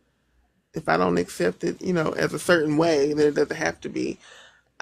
I've really learned how to change things to benefit my goals Yes. by hearing this or where I'm trying to go, right? By Mm-hmm. hearing this, weekly, 3 times, and it's coming, even when I pop in, when I'm at work, pop in, pop out, pop in, pop out. It helps me stay on the path of, it don't have to hurt. Oh, like I said, if you don't want to be hurt, decide not to be hurt. You Yep. don't have to allow it to transform your whole day. Yes. You don't have to allow something. Oh, I hit my foot. Ugh, now my foot is gonna be hurting for the rest of the ride. I'm just gonna be so upset. Like I don't. I used to let my emotions really take over because I guess I went through something where I tapped into my emotions. Growing up, I was a stone cold, no emotions, Okay. nonchalant. So when I tapped into my emotions, it kind of was like a big thing for me, Mm-hmm. and I did. I guess I went too far. Mm. I went Not too. too far. I went. Now I'm like I can feel everything, and I need to feel everything. I gotta feel it because I grew up till I was about 20 something. I act like I had no feelings. Nothing bothered me. Mm. I'd get mad Mm-hmm. if it was something to get mad about, but I didn't really have any emotions like that. I grew up a chubby kid. You got picked on a lot, so I adapted that nature to not get offended as Okay. easily as others or people would try to offend me. So I adapted that. So as I got older and I realized, no, you need to feel. I might have, start feeling a little too much, Mm. or feeling Well, for the that's the wrong. story you telling. That was yeah. I was feeling too. I was feeling everything and taking it all the. I guess I feel at the time the wrong way because I was letting it Yep. almost destroy my joy. And then Mm. I realized through the emotion that I have joy inside of me, and Yes. that's what I need to tap into more often. So I had my I tap to the joy, but then something would happen. I would get so emotional, and I didn't like Mm. how it made me feel. So understanding that I can decide, what the actions in my life do for me definitely has changed the way I operate on day to day life. I don't have to be frustrated about somebody else's opinions of my decisions. Yeah, beautiful. That's it. That's it. Stop letting circumstances dictate, right? Amazing. Right? What somebody think about you is none of your business. Hmm. Other people's thoughts. Are there other people's thoughts though? Is there such thing as other people's thoughts? Right. It is something that you're thinking about yourself and they just like showing it to you like you have said. Yeah, there's no such thing. Other people's stuff. I know we think it's other people, like I don't like we talked about the book Busting Loose from the Money Game, right? And how that author reminds you that this is a holographic experience and no one exists in your reality other than you. Everyone else is just a projection of your consciousness, right? Everything that is showing up in your reality is mirroring you. It's a projection of you, right? Regardless of who it is. And they're all coming there to confirm you, to show you who you are, right? And to remind you that you are everything, that the world that you are seeing is not separate from you. It is reflecting you. It is mirroring you. It is your projection. So if you want to change what you're seeing on the screen of space, it's just like a movie, right? You got to change the film, which means you have to change the thought. Change what you're thinking about it. So then what shows up on the screen of space is different. That's the only one's going to be different. That's the only way you're going to perceive a different reality, is that you have to change what you're thinking about it. Yeah. What you think about, you bring about. It's what you think about. It's not what someone else is saying. It's what are you saying? What words are you accepting that come down into your consciousness, your awareness, right? So we're reminded of the power of the awareness by Neville Goddard. Your power is in your awareness. Right. That's where your power lies. What do you notice? What are you giving your attention to? Yeah. 100%. Yeah. Every scene you rehearse within, every emotion you brace as truth begins to crystallize and form. That's also what Neville Goddard preaches. Yep. An assumption, though false, though what you're saying may not be confirmed yet, you persist in it, it must be confirmed. And confirmed just to make form that which is. Give something form. What are you giving form to? What seeds are you planting? Which is, what are you saying about yourself? And what are you saying about others? Because remember, there is no other. So the thing that you're saying, like the analogy he gave us about the woman with the dirty house, well, actually, the dirty house was yours. You had a dirty screen. That's why you couldn't see so clearly. Right. As I say, to them that are pure, all things are pure. Everything, when you come from a pure wholeness, oneness mindset, right? Purity means oneness. You're coming from a oneness, something that has been undefiled, right? The spirit is never defiled, it's undefiled. It's always pure, right? When you're coming from that place, you don't see wrongness. That's why it's another scripture that says, too pure to behold iniquity. You're operating from oneness where you don't see wrongness. The only time you see wrongness is you're operating from duality. You're choosing to eat from the tree of knowledge of good and evil. Well, this is the whole purpose of remembering who you are, is to only see oneness, not to see duality. Right. Duality is the illusion. Oneness is the truth. There's only I am. That's all there is. There's only I am. It's only source experiencing itself in infinite ways. Yeah, I agree with you when you say there's no strangers in the world. They're only teachers disguised as others. Like, they come to reveal your strength. Some come to expose your weaknesses. But they're all there to awaken yourself. You know what I'm saying? So, like, I always try to not curse the people that hurt me, or like idolize the people that praise me, because all of that is just instruments of the same lesson. They try to show you what lives within you. Yep. Yep. You don't put anyone on a pedestal. You don't put anyone beneath. If the world is a mirror, how do you look at a mirror? In the eye. You don't look up at people in a mirror. You don't look down at people when you're looking in a mirror. You're looking straight in the eye. So it's never no reason to put someone above you or put someone beneath you, because what? Everyone is you. Right. They're your mirror. Your world is your mirror. Whatever you're perceiving, whatever you're judging, how are you judging the world that you're seeing? You're creating that. Exactly. That's why I don't get into, they're homeless people. I don't know any homeless people. Exactly. I don't know any poor people. Yep. I don't know any sick people. Yeah. You just gotta bless them all.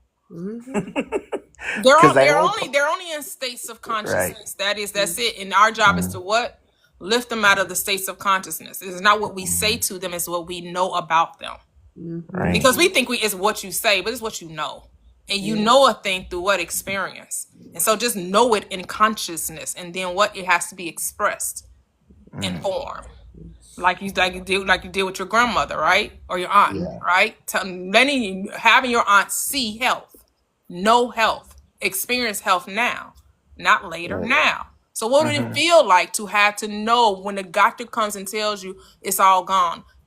Create that reality now. Right. Living the end result. Right. Experience it now. Get the joy of it now. The joy of receiving the good news. Who has believed our report? So whatever things are of good report, think on these things. Anything praiseworthy. Yeah. And see, I Right. get it. Some people, when it says whatever things are honest and whatever things are true, that can be a little ambiguous, right? Because people think, well, the truth is this is happening. No, the truth is whatever you say it is. When you say what is honest, people would think that honesty is about talking about reality. No, honesty is talking about what you want to see, not what you're seeing. What is their reality? They get the choice. Yep. Yep. You get to say what's true. And I know a lot of people know what truth isn't relative. It most certainly is. It's subjective. Because this is a world of make-believe. It's all true. Yeah. It's all true depending on who's talking about it. Everyone's speaking their truth. And you have to decide what truth are you going to decree and declare. Yeah. The Yeah, truth is you it's a already good possess all things. conversation. You I'm lack not gonna no good lie. thing, right? Yeah. That's the truth. The truth is you already possess all things. The error is thinking that you have to try to figure out how to get it. You are never supposed to try to figure out how to get it. You're just supposed to receive it. That's it. You're supposed to know that you already have it. That's like where I'm at now, really understanding that. Like, I really ain't got to figure nothing out. I ain't got to figure nothing out. Because there's so much brain space. You're like, oh, I got to do this, and I got to do. No, just say it's to be. It's to be done. It really worked, though. I've really had it work in the last 2 That's weeks. the I've actually burden had it that work. gets That's why lifted. it really does. And I'm just like, oh, shoot. Like I told you, like, I say it every time I go, well, I ain't been doing goodness gracious. Thank God I'm 31. 'Cause if I would have seen this at 21, I don't know. But I think y'all said earlier, well, you said, Toya, earlier that you watched The Secret and it didn't resonate. It didn't resonate the first time for me either. I was like, and I tried some of the things. And I understood it, but it didn't really resonate until like, I guess like almost, about 5 years later. I was like, okay, I get it. It resonated for my sister right away. But for me, I was like, my sister, whoo, that girl, she had manifested some things. Like she just won an award. I'm gonna brag on my family real quick. She just won an Yeah, award. that's okay, girl. Go ahead. Flexing us, man. She just won her first award. She's a songwriter. She won her first award. I think it's like a specific group, but she never won anything before. She's been writing songs for like 10 years, and she won an award. It's like they write for movies and TV, and she won an award with her songwriting. I'm just so proud of her. She's been That's working so hard. beautiful. Yes. So, and I definitely feel like that's a manifestation for her because she's really like she told me a therapist told me to watch it and we watched it together. And she was like, "Oh, I get it. She knows she does the work. Like she's a visual person. She does the vision boards and all that. And she'll sit and meditate and I believe it's true. I believe it's true. And she's been telling me that for years, and I'll be like, I believe it's true, but and she's like, stop the butt, stop the butt. And she had been telling me. And it was when I dropped the butt. Yep. When I dropped the butt, it did things started coming to fruition. It really did. So she was on it. So I've seen her get so many things by knowing. That's And beautiful. I'm finally starting to experience that as well by dropping my butts. Say, get your butt out the way. Right. You know what's crazy though? When you share these beliefs with your family and everything like that, and you try to tell them that the power is within them, they think you crazy. They do. Yeah. And I'm like, why you not on my side though? Because I'm trying to tell you that you can do it, that you don't need anybody help, that you can do it, that there's power within you. But they be like, no, I don't have that power. I need to seek something outside there to reach into. You know what I'm saying? It's crazy. It hurts my heart sometimes because I'm just like, if only you knew what I knew. You know what I'm saying? But yeah. Yeah. After a while, you just got to let people be. I'm not here Right. to interrupt anybody's path. Right. When they're ready to remember who they are, they will, you know. Because I Mhm. think about it, you know, if I would have heard this like 20, 30 years ago, I probably would have been scoffing at it too. Like, what you Mhm. mean that I'm God? What do you mean? All I got to do is think differently. What do you mean? You know, and then once you come to this realization, you start to look back over your life and you start to recognize that, oh, yeah, anything that I wanted, I just believed I could have it. And I didn't necessarily have to have a plan about it. Mm. And people don't know they be manifesting things every single day. They don't even know it. Like before I knew all about this law of attraction thing and all about this, before I knew any of this, like it started to make sense when I started to look in retrospect. I was like, oh, that's the reason why when I was thinking of my friend, I passed my friend all of a sudden. That's Yep. the reason. That's the reason why when I was like thinking about something in my mind, all of a sudden it happened, and I'm like, oh, bro, I was manifesting the whole time. I didn't even know. Yeah, because manifesting is not a tool. Mm, Manifesting only means to bring the unseen to visibility. Mhm. And you're always bringing, your thoughts are always turning to things. Always. Your thoughts right. are things. The word becomes flesh all As the time. within, so without. Yeah, so you don't have to try to manifest. You just need to decide what it is you want to see. That's all manifestation means. What do you Mm, want to see? Give that your attention. That's it. mm, That's all it means. And the reason why you keep getting the unwanted manifestations is because you keep focusing on the unwanted. Yep. Stop mm, talking about it. Stop giving it your, because and it's your talking about it. It's your thinking about it.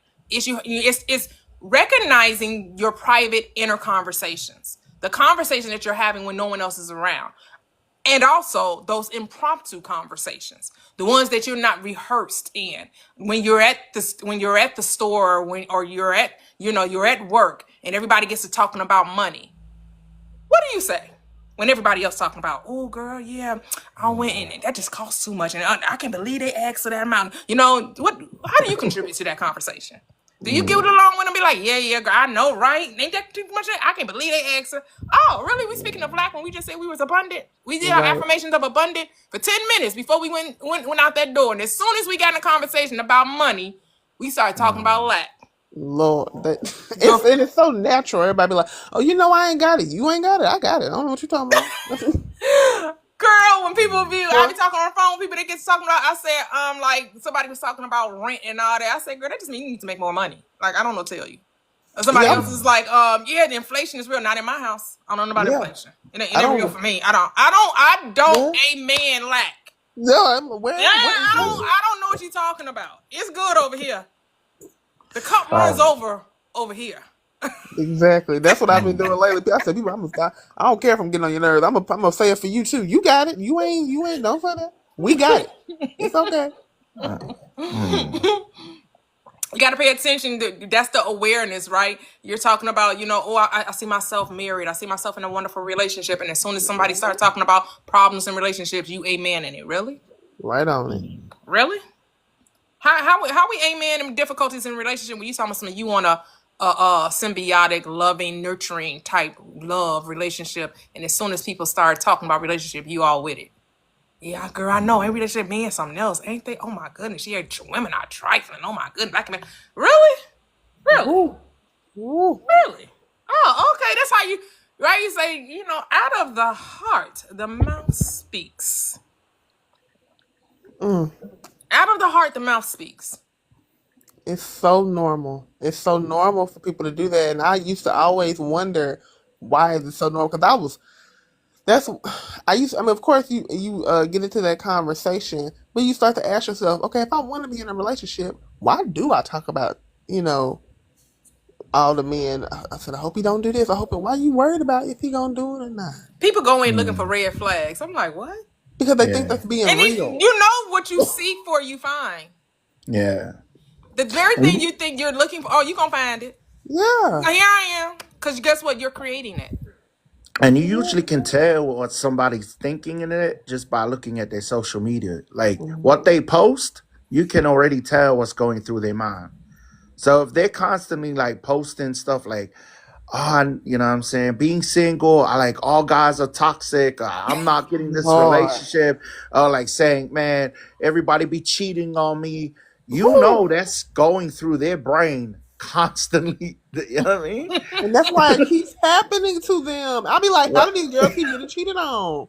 E- e- Exactly. And then they're wondering why. And it's like, why is this happening all the time to me? Why do I get cheated on all the time? It's because you talking about it. You go on your Instagram page, the whole feed is about you talking about how you get cheated on. No, I be thinking about that. I said, how do y'all? I said, as far as I'm concerned, and as far as I know, I ain't never been cheated on. It don't cross. It does not cross my mind in relationships. It never crossed my mind. And I said, so it must cross y'all mind all the time. Y'all looking for him to cheat. Y'all thinking about him cheating. Because why would a man cheat on you if you're doing what you're supposed to do?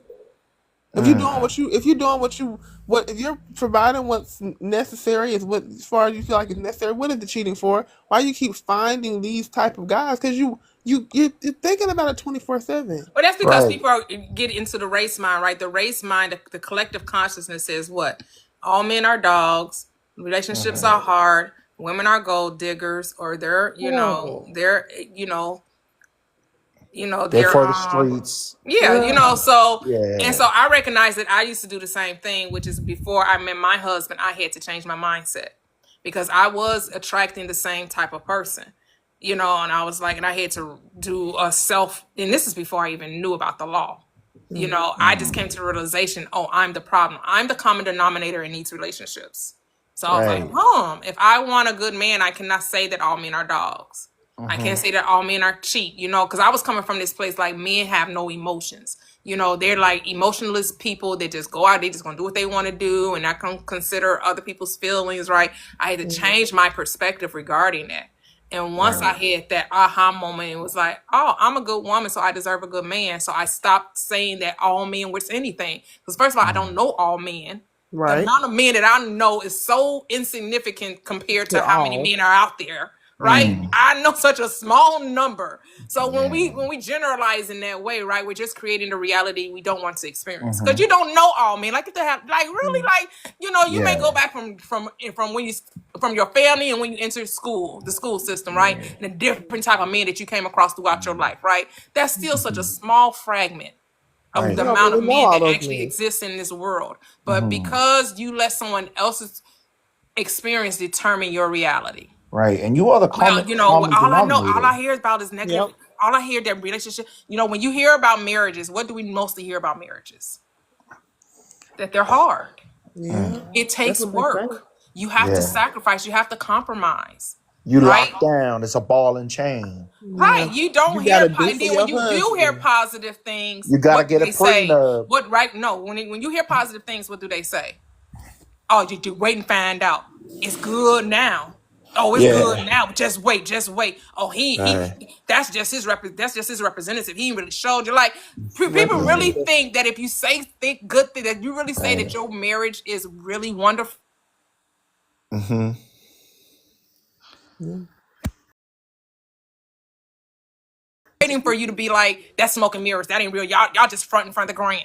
Y'all just front. Y'all just trying to make people think that y'all got a nice marriage. But it ain't really Right. real. Like people are so disgruntled. What's the word? Disgruntled is a good one. It is a good one. Yeah. Some people are so cynical about life. It's Nothing just can like be okay. Nothing can be Yeah. good. Even if you, Exactly. it's nothing can like be you say, okay. "Oh, It's just I like made it. I made my goal this week. I bet it was hard work." Not really. Yeah. all right. Like when Michelle Obama was doing her speech tour last year, and she was talking about her marriage and how she said, the young people now they don't want to suffer through marriage because she said that she was unhappy for 10 years. Oh, that's a Mm, message. That's a message to tell people. Oh yeah, it may come a time where you're not gonna be happy in your marriage for 10 whole damn years. Really? yeah, God I'm damn. plant That ain't based. that ain't the message I want to be hearing. It's not. I'm plant based, right? And I tell people all the time. I live in the Midwest, and I tell people all the time. I cook all my meals. I don't like to eat out that much because I have a thing about eating out, and Mm-hmm. this is just how I like to live my life. They're like, "Oh my God, that must be hard." I'd be like, "No, it was a choice. It was a choice I Mm-hmm. made. I'm okay with it. If it was hard, I wouldn't. I mean, I don't. They always say that. And I'm like, not nothing hard about how I live my. If it was hard, I probably would make it easier. I don't know, Mhm. I but it remember the wasn't fir- hard. It wasn't I hard at remember the all. first day. I remember the first day I got my job. The first day I got my job, I walked in there on the first day. And I was like excited. I was like, man, I'm happy. I'm excited to go to work. All of this thing, man. Everybody, the staff, they're all looking at me. They say, give it about 2 months. Uh-uh. Give it about 3 months. Then 3 months passed, and I was still happy, still excited. They got give it about a year. They just waiting And for you said the that. sky to fall. Yeah, give it about a year. Give it about 2 years. Uh, or like you got a kid, you have a kid, right? And then they're like, oh, you just wait till he gets to his teenage years, and becomes a teenager. Oh, you just wait till he, he reaches like 18. You wait No. till he reaches 21. They always got to try to find like a negative. You know what I'm saying? They always do. Okay, so we have another guest has joined the panel. Hello, Rob. How are you? Rob D. Yeah, I'm doing good. How you guys doing? Oh, great, great. Thank you. Yeah, I just wanted to echo the sentiments we talking about relationships because every time I'm on TikTok and I go on some of these lives. I browse through most of these lives, and most of them are talking about relationships. It's almost every live I go through is talking about relationship, and it's always talking about everything negative. It's everything is like men are this, women need to do that, and one particular brother, all he does is bang on women. It's like women need to be more responsible for their decisions and choices and stuff. And I'm saying to myself, and even before I came across your live, Toya, I've always had the mindset to where a lot of this shit, excuse my French, a lot of this stuff can be rectified by changing your mindset. Yep. It's just you constantly telling how bad things are. You constantly telling, they were talking about kids and discipline. Oh, these kids, they don't know what they're doing. It's like, I don't think you come across many kids, at least the ones that I know, because they seem like they can be a little bit roughneck or wet between the ears, but nevertheless, they're good kids and they're doing good things. But we just, and it just they turn it into a broader consensus of how all kids act or how all relationships act, and so and I'm like, y'all just need to stop that. Yeah, I think a lot of those lives are like someone said, like they came in my live and they said they come to rage bait. I think a lot of those lives are rage bait. I don't think people really, Yeah, they know it's a yeah. hot topic. It's going to get people talking. It's going to get Right. more eyes on their, on their platform. And so, yes, if I can just generalize everybody as this specific person, you're going to get people that's going to come in and chime in, and they're either going to agree with them or they're going to be opposing. And that's how you get the conversation moving, right? We don't know if these people really believe what they're saying, but here's the thing. This is what I know about the law. You keep talking about it, you're gonna experience it. You can play around with it if you want. You can do it as a rage bait if you want, but the law is no respect of person. You keep talking about that life is difficult, it's hard, these kids are this, women are this, men are this. That's exactly what you're gonna draw into your experience. But Toya, but check this out. The funniest thing about it is one of those influencers. He says all the things about the women, and I was under the impression that he's single, but guess what? He's married. I'm like, dang. See? Yeah, he's married and stuff. He just. That's what I'm saying. He's doing it just for attention, right? Rage bait, But he doesn't realize that the law doesn't care that you're making light of it. Right. It only cares that you're giving your attention to it. Right. So, hey, if you're gonna give your energy to that mindset, just buckle up, buttercup. If that ain't what you really want to experience, I would suggest you stop talking about it.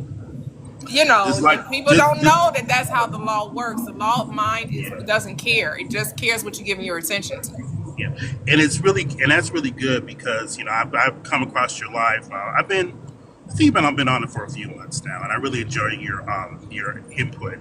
And I practice African spirituality, the principles of my art and stuff, but we also deal with how the Bible, or we don't even mention the Bible. We base everything as a mindset. It's a state of mind. But you're the one who presented me to the fact that the Bible is more metaphoric. And I'm like, okay, that's kind of deep.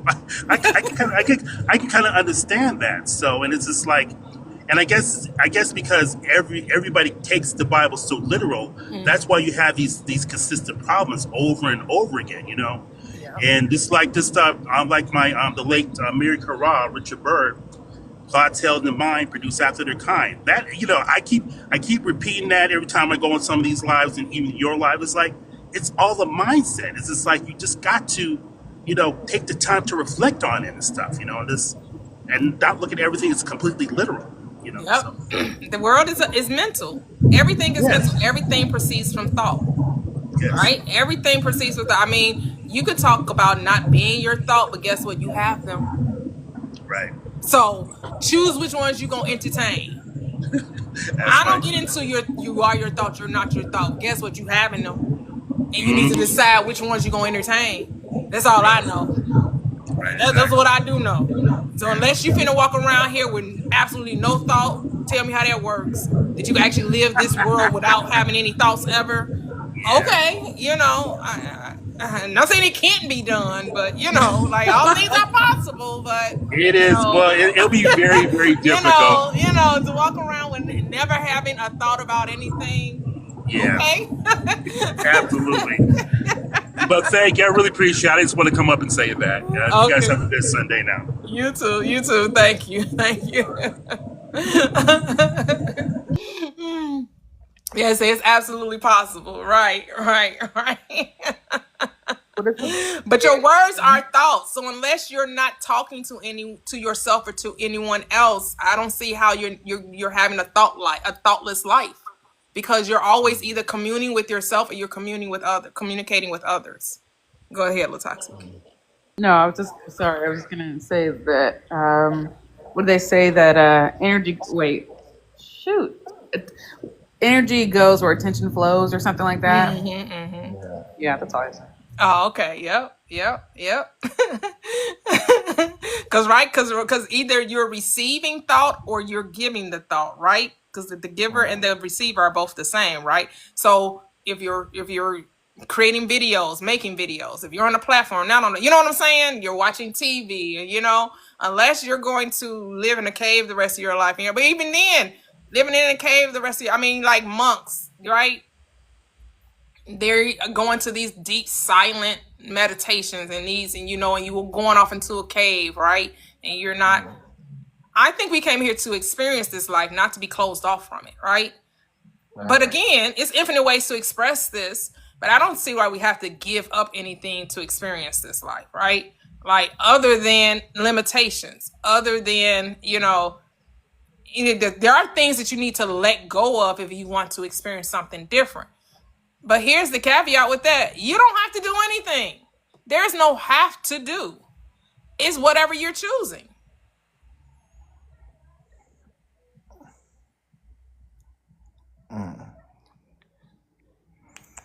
Right. Yeah, so I'm not signing up to do any heavy lifting and labor in a relationship. That part. Yeah, you don't need to chase love.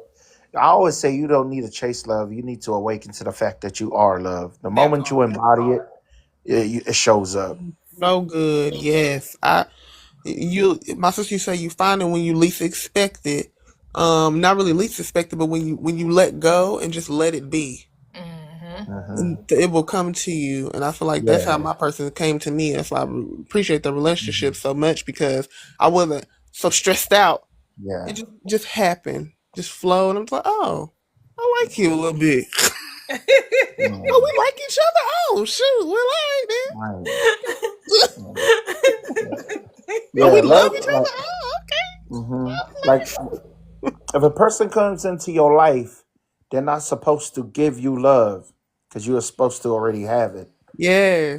Yeah, they're not supposed to give you love. Like, if anything, it's a partnership. They come in, you just want. It's like a companionship, but it's not because they give you anything. I always feel like I got everything that I already have, and if they come into my life, they just add to my life. They don't give me anything. They just add.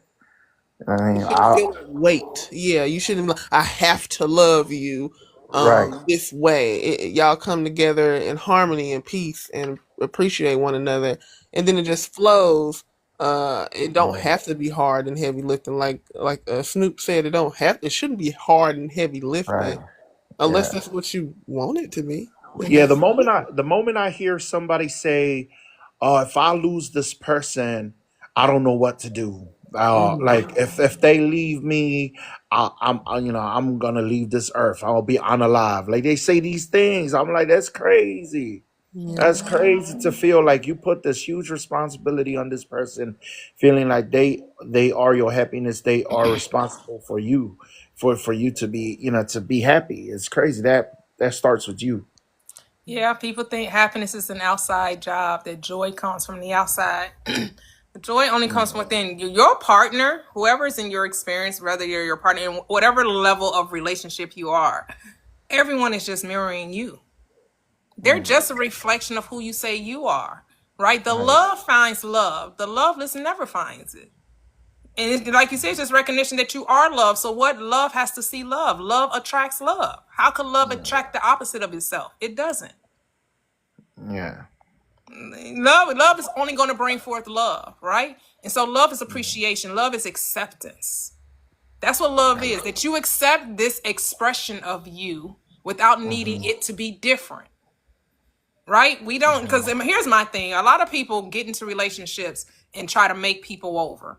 And it's like, oh, they'd be perfect if they were just like this. Oh, they'd be perfect Mm-hmm. if they would just do this. They would be perfect. Then what you mean? Then they're not, then you don't see them as perfect because Right. you think that Yeah. something's wrong with them. But you're really saying something's wrong with you. Right. That's all you're saying. The wrongness you're seeing in others is the wrongness you see in yourself. Yeah. Like It's if your you own don't trust insecurity. them, that's just because you don't trust you. You don't Right. trust your ability to bring forth a trustworthy person. Mm. You don't accept that you have the ability to bring to attract who you know yourself to be, other than you don't know who you are. When you don't know who you are, you're gonna attract that. You're gonna attract people who don't know who they are. And it's just two people, two beings, two expressions of the one together, not knowing who they are. You And talking being right. mad because the other person isn't living up to a standard. The thing is, you're not living up to the standard. Right. You talking right. You talking just right. I had to learn this stuff about myself. I had the only one thing I used to say about myself. I said I'm difficult, so I got to it. Got to be a specific man to deal with me. I used to say that all the time. Oh, it's Yeah. so Oh, cringe just thinking about the fact that I used to say that all the time. Yeah. They say I oh, need a Cringy. man that can handle me. So irritating. I know. oh, oh. I, Just they like, I'm say, like, oh my yeah, god, why I did I need used a to say that man that about can myself? handle me. but wait a minute, Scoop. So you really feel this way? Yeah, That men are not evolved enough for relationships? she said she don't trust it, so Very that's few what men? Oh, wow. yeah. But how many men you plan on dating? How many men you plan on being with? I am also interested I in like to take the Because how many men you plan on being with? Because you one. only need one. You know, if that's your Unless you if that's plan your on being, lifestyle, unless you plan on having multiple men at yeah. one time, you only need one. It's Go like ahead, it's like a Latati. job thing. Like for you only need one job to say yes. You only yeah. need one job to offer you the job to get a job. I'm not Hmm. saying, again, it's up to your lifestyle what you want to choose, but you only need one. Right. This sounds like speaking from the past trauma that you accepting. It's what it sounds like, but it's just encouraging. So I can But Scoop, say I know once you change your mindset about men, your experiences with men will change. But as long as you hold that mindset that very few men are evolved enough to be in a good relationship, that you'll still choose the bear over the man, mm, Mhm. then that's what you're going to see in your reality. I'm choosing my husband every time over the bear. yeah. I'm choosing my I, just- husband every I said time. Like I got me a every good time. yeah, I If got me a he's good man. I'm gonna choose him. He is a I'm good choosing man. I ain't gonna. Can I I ask can a choose to see other things if I want to, but at the end of the day, what he take care of me, he makes sure I'm happy. He does his best. Thank you. All I'm gonna say, I I'm grateful. love that. I Appreciate love that for you. appreciate it. yes. Go ahead, Latoxic.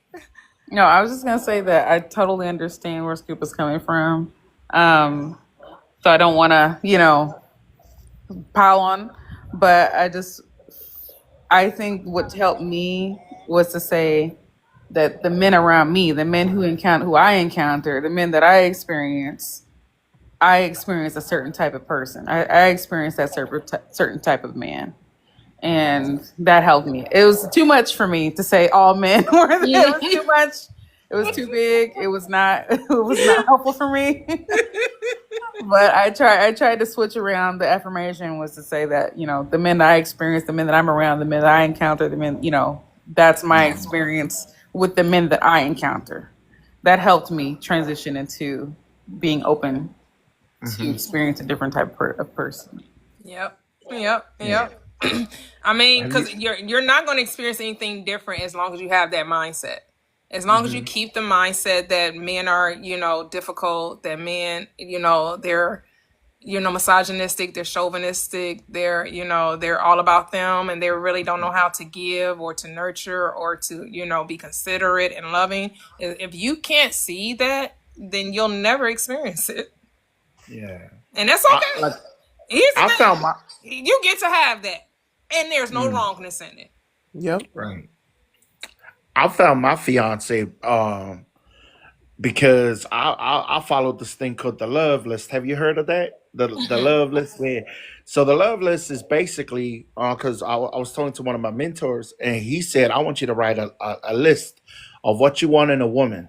Mm. And he said, "I want don't be shallow. I want you to come from like a characteristic trait. So like I was saying, I want somebody that's loving, kind. I want some. So I was just going down this whole list. Then my mentor said, "Okay, now I want you to become the list." Mm-hmm. Mm. Yes. Yeah. So he said, I want you to become. I was shocked because I thought he was saying, now I want you to find somebody with these traits. But he's, you know what I'm saying? But he said, now I want you to become the list. He says, I want you now to be happy. I want you to love kids. I want you to be a faithful man. I want you to be this. Because when you become this, that's what you're gonna vibrate out to the world, and Yep. then you're gonna invite that person into your life because you attract who you are. You don't Yep. attract what you want. Yep. So from the moment I wrote down this whole love list, I it was crazy. I even got to the point where like I would go to restaurants like on Valentine's Day. This is embarrassing. I'm even talking about this. So on Valentine's Day, I was a single man. I went and got like a restaurant fine dining, and I ordered for a table for two, and it was only me attending. Like Nice. it was only me attending. I'll pull back the seat. People think I'm crazy. Like I'm imagining my wife sitting on the chair. You know what I'm saying? Yes. Mm. So like Yes. Beautiful. I was imagining. So like even when the waiter came, I said, I have a steak, and for the lady, I had, and I know that waiter look at me. He crazy as hell. You know what Don't I'm even matter. saying? So You like getting what That's you so I want. good. right. That is so I good. even went to the bed on Valentine's Day. I like I was not laying in the middle. I was laying on the side. I was pretending that she was there. I was embodying the whole thing. Everything. It felt Yes. so real. It felt Yes. so real. And Yes. then now I'm engaged. You know what I'm saying? It's Yes. that's all. Cheers, cheers, cheers. No, for As real. I say, That's I'm engaged, and it's crazy now because now I share a bed. Now when I go to that restaurant that I went to by myself, she's there with me. You know what I'm saying? But I was feeling like everything was happening in that moment. And the Everything thing that is, you just was in that wasn't moment. doing it. You were actually being in it, right? Right, yeah. Because some right, people can do the thing, but in their mind they know it ain't real. To mm, you, you did it right, knowing it was real. That has to be like the main part. Because you could have just right, did it all in your mind as well. You didn't really have to mm, go out and act out and go and get a right, right. You could have did it all in your mind. It could still yeah, been just as real, right? Like you did with your right, aunt. You made her right, see it in her yeah, mind that the doctor is saying you're healed and the doctor is telling right, you there's no more cancer, right? The right, thing is, if you're going to do it that way, yeah, know that it hmm, actually is, that the person is actually in the seat, that you actually are right, ordering the food for them, that when you go to eat, exactly. they actually are right there. Yeah, you gotta feel it, and this is what Yeah. I say to people as well that are trying to get children or they trying to get kids. I always say this: go, go and buy some baby clothes. Go and hang it up, like clean up your room, put a cot in there, get some baby clothes. Imagine what it would be like, with your Oh yeah. baby in there. Like really go all in because when you go all in, I tell you, it will create the feelings within you, and that will attract. That's what you will give out to the world. You got to imagine that it's happening right there. Ooh, I love think they this. call that Love this. manifestation through action or something. I think I've heard that be called before. It's like manifestation through action, like what you were doing. I've heard Right. people call it that. Like, even if Right. Some people call it act as if, right? yeah, Right. Acting as and Mm. if, no right? matter what Because you want to be, right, yeah. because the Mm. subconscious mind doesn't know what's real and what's not because everything is real to the subconscious. The Hmm. Right. subconscious is not a judge. It isn't judging Right. anything that you're doing. It's just accepting everything that you're doing as real. Hmm. Right. Yeah. Yeah. And like other people might have thought I was crazy, but I didn't think I was crazy because I was so involved. Like I Like was. you really were like, I'm here Listen, with no, it's with my person. Well, it Like was just because crazy. you Like can't see it, but yeah, that's what people be like. Oh, they're delusional. Oh, they need to be hmm put into an insane or something, right? They always looking for it because they don't understand the power of the mind. Like I even watched the movie on Valentine's Did on you? Valentine's no, Day for when I real. was single. I was watching. I turned on like a Netflix film, and I was watching it, and I was imagining what it would be like if, like, if I was there with the woman, and I was like, there are times where I was laughing and like feeling like what it would feel like if she was hugging me right now, she was cuddling me, and I'll tell you, I felt so overwhelmed. I felt like there was an actual person there. Right, The right. feeling that I Yeah. felt was so deep. It was crazy. Like I truly do believe that. Like Like I you got felt full every character moment. mode, right? It's Yeah, I like was playing a full in part in a character. movie, right? And you Right, fully took on. That's what it said. right, That's why it never says what you are the producer, the director, the author, and the star. You were starring in your movie, right? Hmm. right, And you took that right, and you took that right.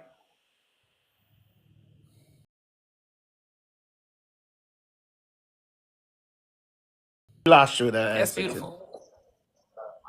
Yeah, I don't know. I don't know, my screen went dark. I don't know what's going on. And this is how the story goes. So this is how I met my fiance though. So that restaurant that I went there for the Valentine's Day, like I think it was about 7 weeks later, I went back to that restaurant again, and she was the new waitress that joined that job. Wow. So Can you beautiful. hear me? Can you all hear me? Yeah, I can hear you now. Yes, we can hear you now. Okay. Okay, cool. Okay. Man, so she ended up being at okay, so you met your wife at your job. Nice. Yeah.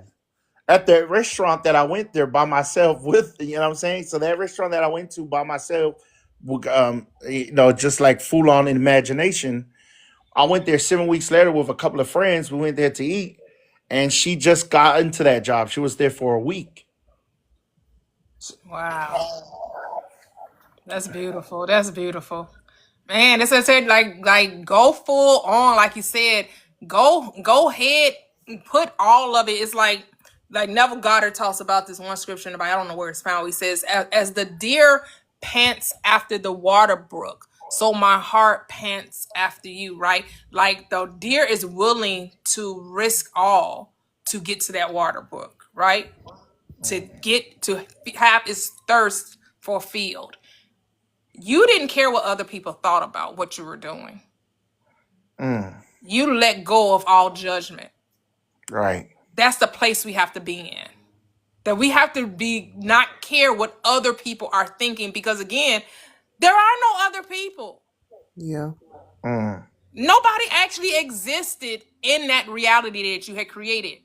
And you didn't care if they what someone was saying, what somebody might have thought. Like you truly got into the movie of your life, the story that you right, were creating for yourself. And we got to be right, willing to do that. But some of us won't do it for the fear of looking crazy Yeah. mm, because we're so concerned about what the world thinks. But then they ain't gonna call you crazy when it actually happened. right. But It's that's like why I you be had to like, on my end. damn, that you did that. That's how you get. Oh my, okay, Mm, man. You But you know know. what some of them will say? Oh, I ain't doing all that. right. And this is the thing. It's not that you have to do that. To me, the crux of this story was that believing that it was the reality, not Right. the doing. Right. The going to the restaurant, the Yeah. sleeping on the side of the bed, that was all part of just to make the experience real, Right. right? To make it believable to yourself. Mhm. Yeah. Right. Not everyone has to do that. Not everyone has to do that. Mm, But some of us may need to do it because we have created this thing of thinking it's too big Yeah. or that it's mm, impossible So sometimes it is required that you live it out so you can get the reality of it. Mm-hmm. Yeah. Exactly. That Yeah. And I only think if it resonates with you, right? Only Right. if it resonates. It was like Latoxi said that when she had made the money that she wanted to make twice as much as she was making on her job. And for her, it was writing it down on a piece of paper and then burning it in a candle. And then she Love that. manifested it. Right? Yeah. Is it required that everybody needs to do that in order to manifest double their income? yeah. No. You That find was you. what was necessary for Latoxic to realize, to accept the reality of getting double her income. See, we got to start trying to box the infinite in and thinking, well, this is what works for me, so that means everyone else has to do it. Right. No, be led by your own intuition. The higher self led you to play that out. The higher self led Latoxic to do that. That's what we're talking about, trusting the God within. Like doing it, if it comes for you to do it, it's a reason that it's telling you to do it. Trust it. Because I know the thoughts and plans I have for you, says the Lord of hosts. Thoughts to prosper you and not to harm you. Not to harm you. And to bring you to what? An expected end. And in some translations, to bring you to your future. The I am is never out to hurt you. The I am Right. supports you in all of your decisions. You got to trust that. Sometimes you just gotta fake it till you make it. You just gotta fake it till you make it. Like you don't think it was crazy the first time I was sleeping on the side of the bed. I was like, man, what the hell am I doing? Like, like what the hell am I doing, man? This is crazy as hell. Like, you know what I'm saying? Like I was saying, like I was RSVP. Like we had family get together dinners, and I was like, save me a table for two. Like it is. I'm coming with my partner. I come by myself. Like it's crazy. Like my brothers I and that used to laugh at me. living in the end, boy. Living in the end, right? Acting I as love though it. you are already married. So what would a married person? This is what when people say, well, it wants you got to act as though you're already the person. He was Right. literally took that literally. I'm acting as though I'm already the person. If I'm married, I'm never going anywhere without my partner. Right. Right? Well, since I'm married, since I'm married, Mm-hmm. there's always it's always two. It's always a plus one. Yeah. That's why I said at my family dinners, I was like, save me a table for two. Like, me and my partner are coming, and we would come to the family dinner for Christmas and everything like that. And they're like, "Where's your partner?" I'm like, she in the car. Hold on. Like, I was deep in the zone. It was just Hey, crazy. I love it though. And how I many do too. people are Honestly, willing to go there, right? And it that's got why a you what lot you of wanted. people won't realize their dreams because they won't be willing to like really go there. You remind me of my daughter. That's how my oldest daughter will be. She said like she wants to change her reality. So when she was working at a daycare center, she was like they would be in the kitchen. She's like, okay, we're on downtown. Okay. We're not here in the so somebody wanted a car. She's like, what do you want to do? Like a car. Okay. So we're not at the daycare. We're actually driving in your car. We're actually, or she'd be like, well, y'all see me, but y'all don't see me. I don't work here anymore. I'm actually doing this. And, she would take them on a journey with her mentally. And they'd be like, oh my goodness, Love this is that. so cool. Oh my goodness, this is, she's very like you. She's very imaginative, very visual, Right. she's very artistic. Like she can write poems. She can draw, like very great artist. Like this is how great of an artist she was back in high school. She did a portrait of Dr. Martin Luther King Jr. Her teacher liked it so much, she sent it to DC and didn't even tell her about it. Wow. Wow. Yeah, we don't even know what this portrait is. We have no idea what it She said somebody got to see I'm this. like, damn, can I see the portrait? Because damn, it look that good that you sent it to DC and like what they doing? Where is it? Oh, but very, very imaginative. She has a very, me, I don't say I don't vision, but that's not how I manifest, right? I just speak it. I had to just keep saying it to myself, and the conversation is my reality, right? So I create the reality of it just from communicating with myself. I realized that when I told you my day kind of went the way I wanted it to when I was talking to my mom. I realized that must be mine too because I was just talking with her about what I wanted and it all happened. And I was like, What? At least one way. Also, I write down everything. Writing down things have been my biggest thing. I always look back and I'm like, oh, I done did about half of this, or I done did all of this. Anything I really wanted did come when I wrote it down. Also, but Yeah, that's why I say know thyself. You have to know what works for you. Too many times we trying to figure out what works for someone else. yeah, focus on Right. yourself. Yeah, know you. Know what works for you. Know that, like you said, if you script it, it's a done deal. You visualize, it's a done deal. I act it out and I fully immerse myself in it. Oh, it's a done deal, right? That's how you know yourself. All right. And like the thing is, and you can't get caught up on the when is it going to happen mindset, right? It has to be that it's already happened, right? Yeah, I'm imagine. sure you had no idea where your wife was coming from, where you're right. Right. I had no idea. You were just playing the role as already being with the person. Right. That's why I say this world is make believe. You were make believing that the person existed. Right. And because it became real to you, that person had to show up in your reality. For me to bring in, and like I said, I manifested my husband before I understood the law of mind. I just said within myself. So I realized when hindsight 2020, right? So I'm like, okay, I used to watch this this reality TV show called Millionaire Matchmaker with Patty Stanger. It used to come on I think WeTV. I think Lifetime first, then she moved to We. Okay, So I so think it was yeah, I know this Lifetime one. first. And she had a book, and she wrote a book. So I read that book. And then I read Steve Harvey's book, Straight Up No, Think Like a Man, Act Like a Woman.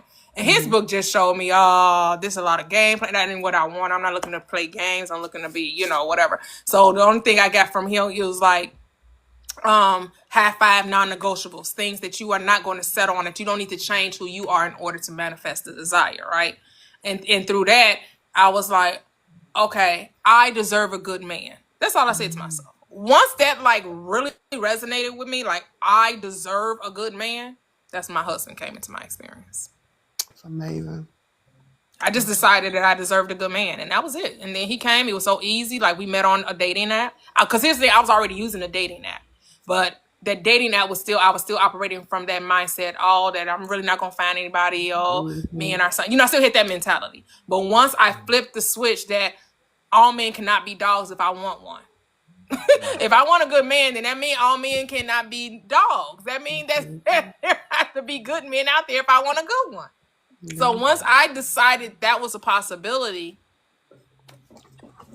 we met and it was easy. Easy peasy, fresh and squeezy. So you want it to be easy, and it will be easy. It was so easy. Yeah. We just can be ourselves, just like.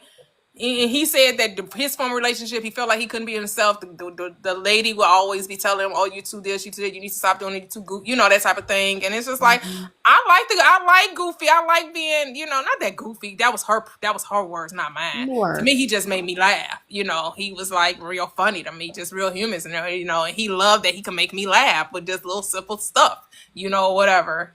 And, I could be myself. I didn't have to pretend to be something else either. I didn't have to present a certain person in order to get him to like me. Like, I just was myself, and that was enough.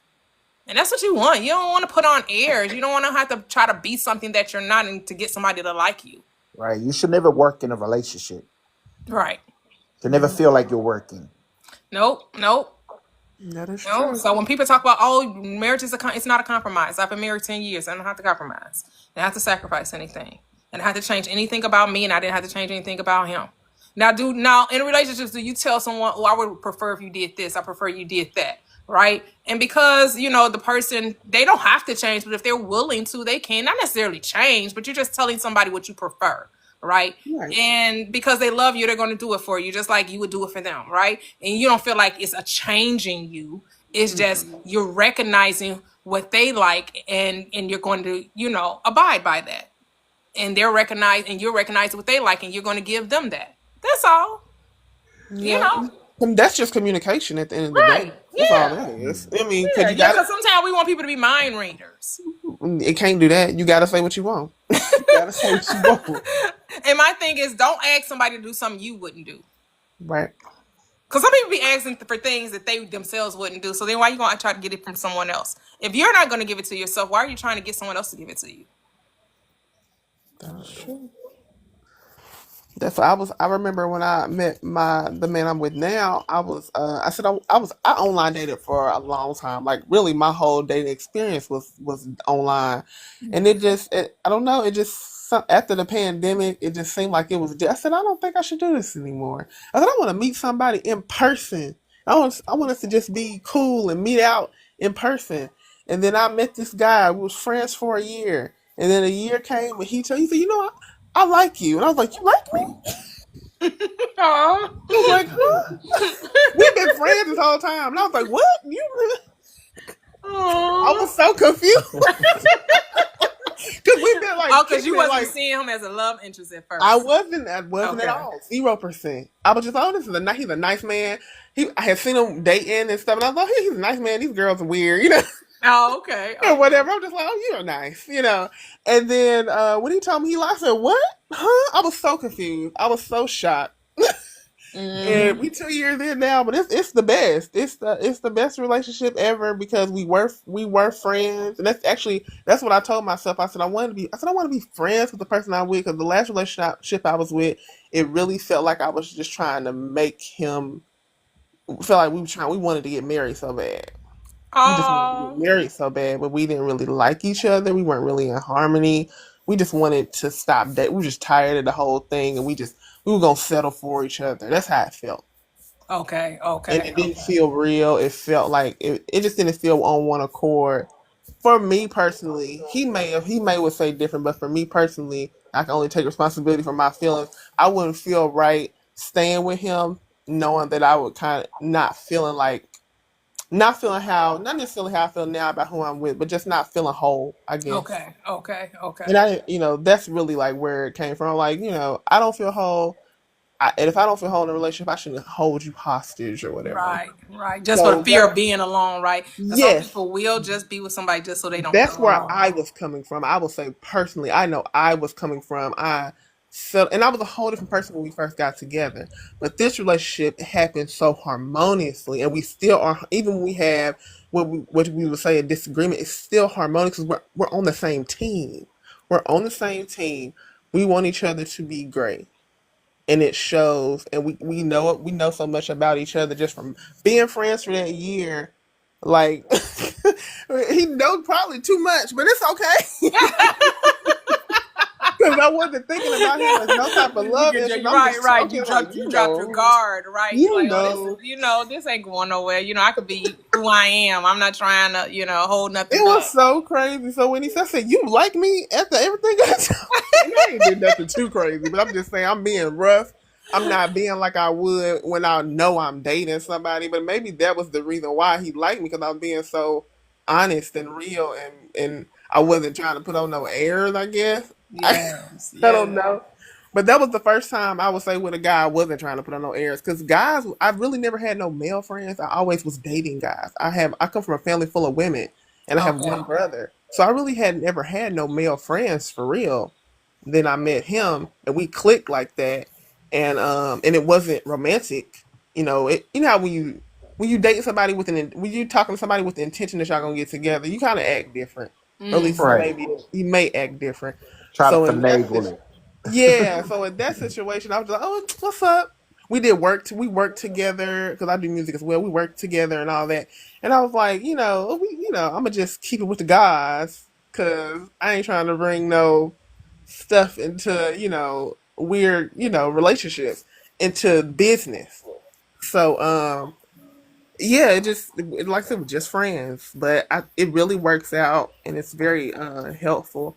I'm the happiest I ever been. That's all I can. I'm the happiest I ever been. I really That's am. beautiful. That's It's beautiful. really, yeah. I'm extremely grateful, but I did have to bring my wall down too, because like I said, I used to say, "Oh, I'm difficult." By the time I had met him, I had kind of broke that stuff down. It was more just like I broke it down. I'm not saying I'm difficult anymore. Why are guys being so, you know, why are they taking advantage of me or not really taking advantage of me? More my emotional side. I feel like they were taking advantage of me, but it was in my mind. It really was in my mind. I do understand that now. I would go into it like, I hope they don't take advantage of me. Mm. I would go into it like that. Right. So the way this relationship, cultivated, I didn't go into it with any mindset like that because I wasn't thinking about it. I just went Yep. into it. I'm gonna be myself. I'm gonna be cool, and Yep. then it just manifested into a romantic relationship. Oh, that's how it That's happens. Just beautiful. happens so naturally. That's beautiful. That's beautiful. That's Hey, beautiful. ladies, I just want to say thank you for letting me on. Definitely. That's it for today. I appreciate it. This is, I swear, people need to be in this live right now because the They amount do. of gems that are getting dropped right now is life changing. Like with the amount of lives that are happening right now on TikTok, and a lot of people just be talking a whole lot of nonsense. Here is the place to learn, man. It's a beautiful place to be here. So I appreciate y'all. I follow to all of y'all. And I love you and leave you guys, and I'll see you guys again. Okay. Thank you. Thank you so much. Have a great rest of your day. Appreciate Thank you it. for joining. Yes, appreciate you. Thank you. Thank you. Hello, state of myself. How are you? Family, how y'all been? Great, great. How you been? I'm doing actually really, really good. Like Good. I've understand the meaning of manifestation now. So like, yeah, so like the plan was just like being present instead of like focusing on the water and the seeds and the things growing. Actually makes my bad. Actually makes the most sense because it's like cause like when I'm actually like playing basketball or going to the pool or like doing my daily things, that's when stuff usually pops up when you don't focus on it. So like when you water the seed and the sun comes out, you don't really focus on that. You just plant and then you just go be present within your day. So I was focusing on being the person that has these things. So like the embodiment of the things that I desire, which I already have, and it makes sense. So like my plan was to like just be present and then just embody the person that has the things that I desire. And it's been working. I'm not gonna lie. Like once you take the focus off of wanting, you have it already, and you just go about your day as if you already have it. And I've been being very productive with my businesses. I came far. I finished 2 of my products. Um, Nice. yeah.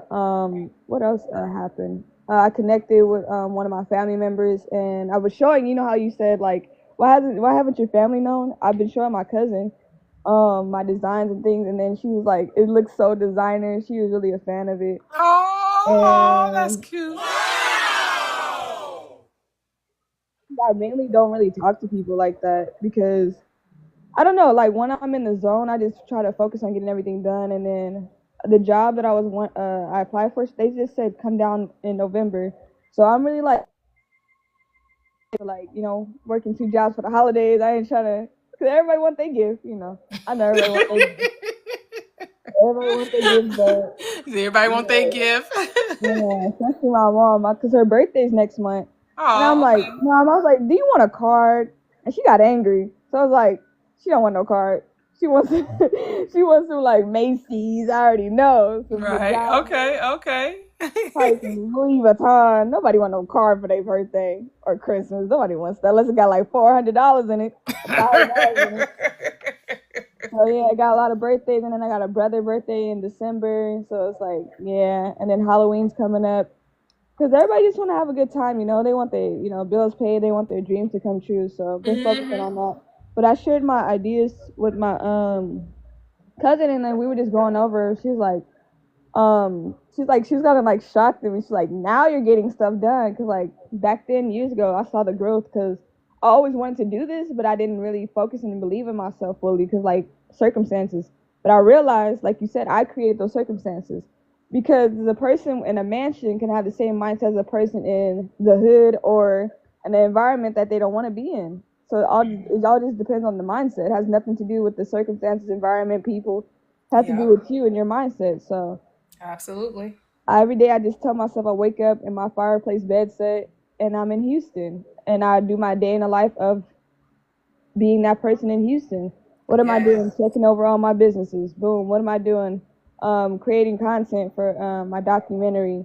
And I'm like, every time I play, because one of the things is sports. Every time I play, I'm like, oh, I call it Act One. Like the Hmm. Beyonce thing is like, she has different acts. So like her Renaissance album. I think that was Act 1, and then Act 2 was Cowboy Carter, then Act 3 probably a rock album. That's what I was talking about. Yeah, that's what I was talking about. But me, I did it in like talents instead of albums.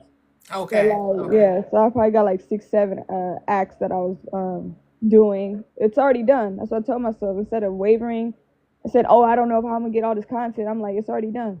And I just embodied it. So basically, yeah, I've been embodying the person that shows up for myself as the because I put my name and then I put 2.0, basically like a different version of me instead of the old version. So yeah, I've embodied a new, because I noticed, I'm not gonna lie, I noticed I don't really I don't really tell the good things to y'all. I really just be saying about the circumstances, because I feel like if I have to change that, I noticed that I don't tell the good things I've been working on. Because like, whoa, okay. It's like I was thinking like, once I get this issue done, then I can start telling like the details until it's fully done. But like, if it's done, we can talk about it. So like, I've been working on this for like months, Miss Toyia. I'm sorry if I didn't tell you, but I've been working on it a long time. Right. Like, yeah. So I have 3 branches of my business: perfumes, candles, aroma, and clothing. And I was gonna put all my content. What's called content? My bad, not content. Content is like, you know how you make content for your social media.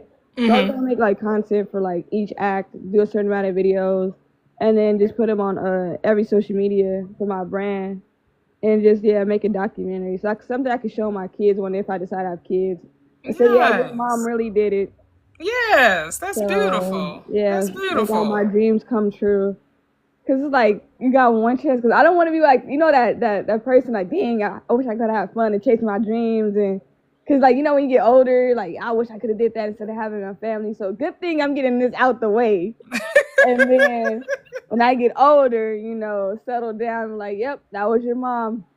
And then someone asks me, you could do both. You could have a family and still create your reality. No. No. Okay. Because I'm the oldest, I have to take care of people, and I'm like, not doing that no more. Oh, okay. Hey, I feel that. Can't do that, because being the oldest sucks. Oh Lord, not being the oldest sucks. You're the oldest, or you got to? No, I'm not the oldest. I'm not the oldest. I'm the middle. Yeah, I'm the oldest. I'm the oldest girl, but I'm the middle child. That still sucks, man. They come to you like with things, man. They were like, you like the oldest sister be in charge of everything, so it's like it's a lot. So I'm like, nah, I had to do that a lot. Well, I didn't have to, but I decided to do that, and then I'm like, nah, this journey right now, like being mature about the situation. This journey right now is for me. I'm not right. And here's the thing: do you want it to be hard? What? Do you want it to be hard? What you just said was hard. Do you want it to be hard? No. Then why are you talking about it being hard? Oh shit, that is the old story. Okay. It's easy. Just don't even judge it. It's just something that you're experiencing. It doesn't have to be hard, it doesn't have to be easy, it just is. It's just part of your journey, part of your experience, part of what's happening. It's a happening. It's just happening, right? It's a beautiful happening.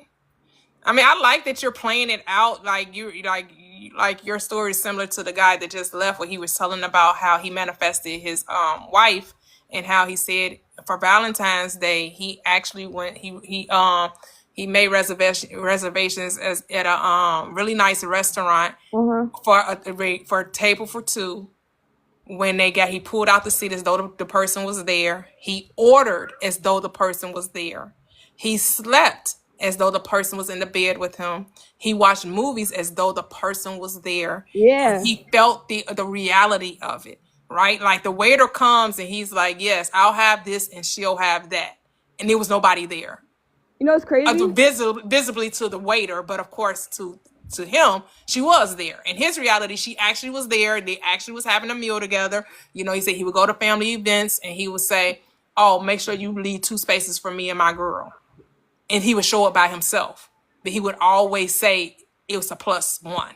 That's the thing. No, people think that like giving judgments to people who don't understand the logic. I mean, the concept of why he's doing it. It sounds quote unquote crazy, but it's actually real. Cause I'm like, even though people like don't say that to other people, we still do that. we still have conversations in our head about the person. We still think the person's energy is still there. We still think this person is still there. That's what I said, when you died, I don't think people really pass away, because I still feel their energy. I feel their conversation. I still hear their voice. I still like, I may not see you, but I still like imagine that you're still there. And it's like, that's why I said he was on his Yep. Now he's engaged. I think I don't he's want to do. engaged. The thing is, I've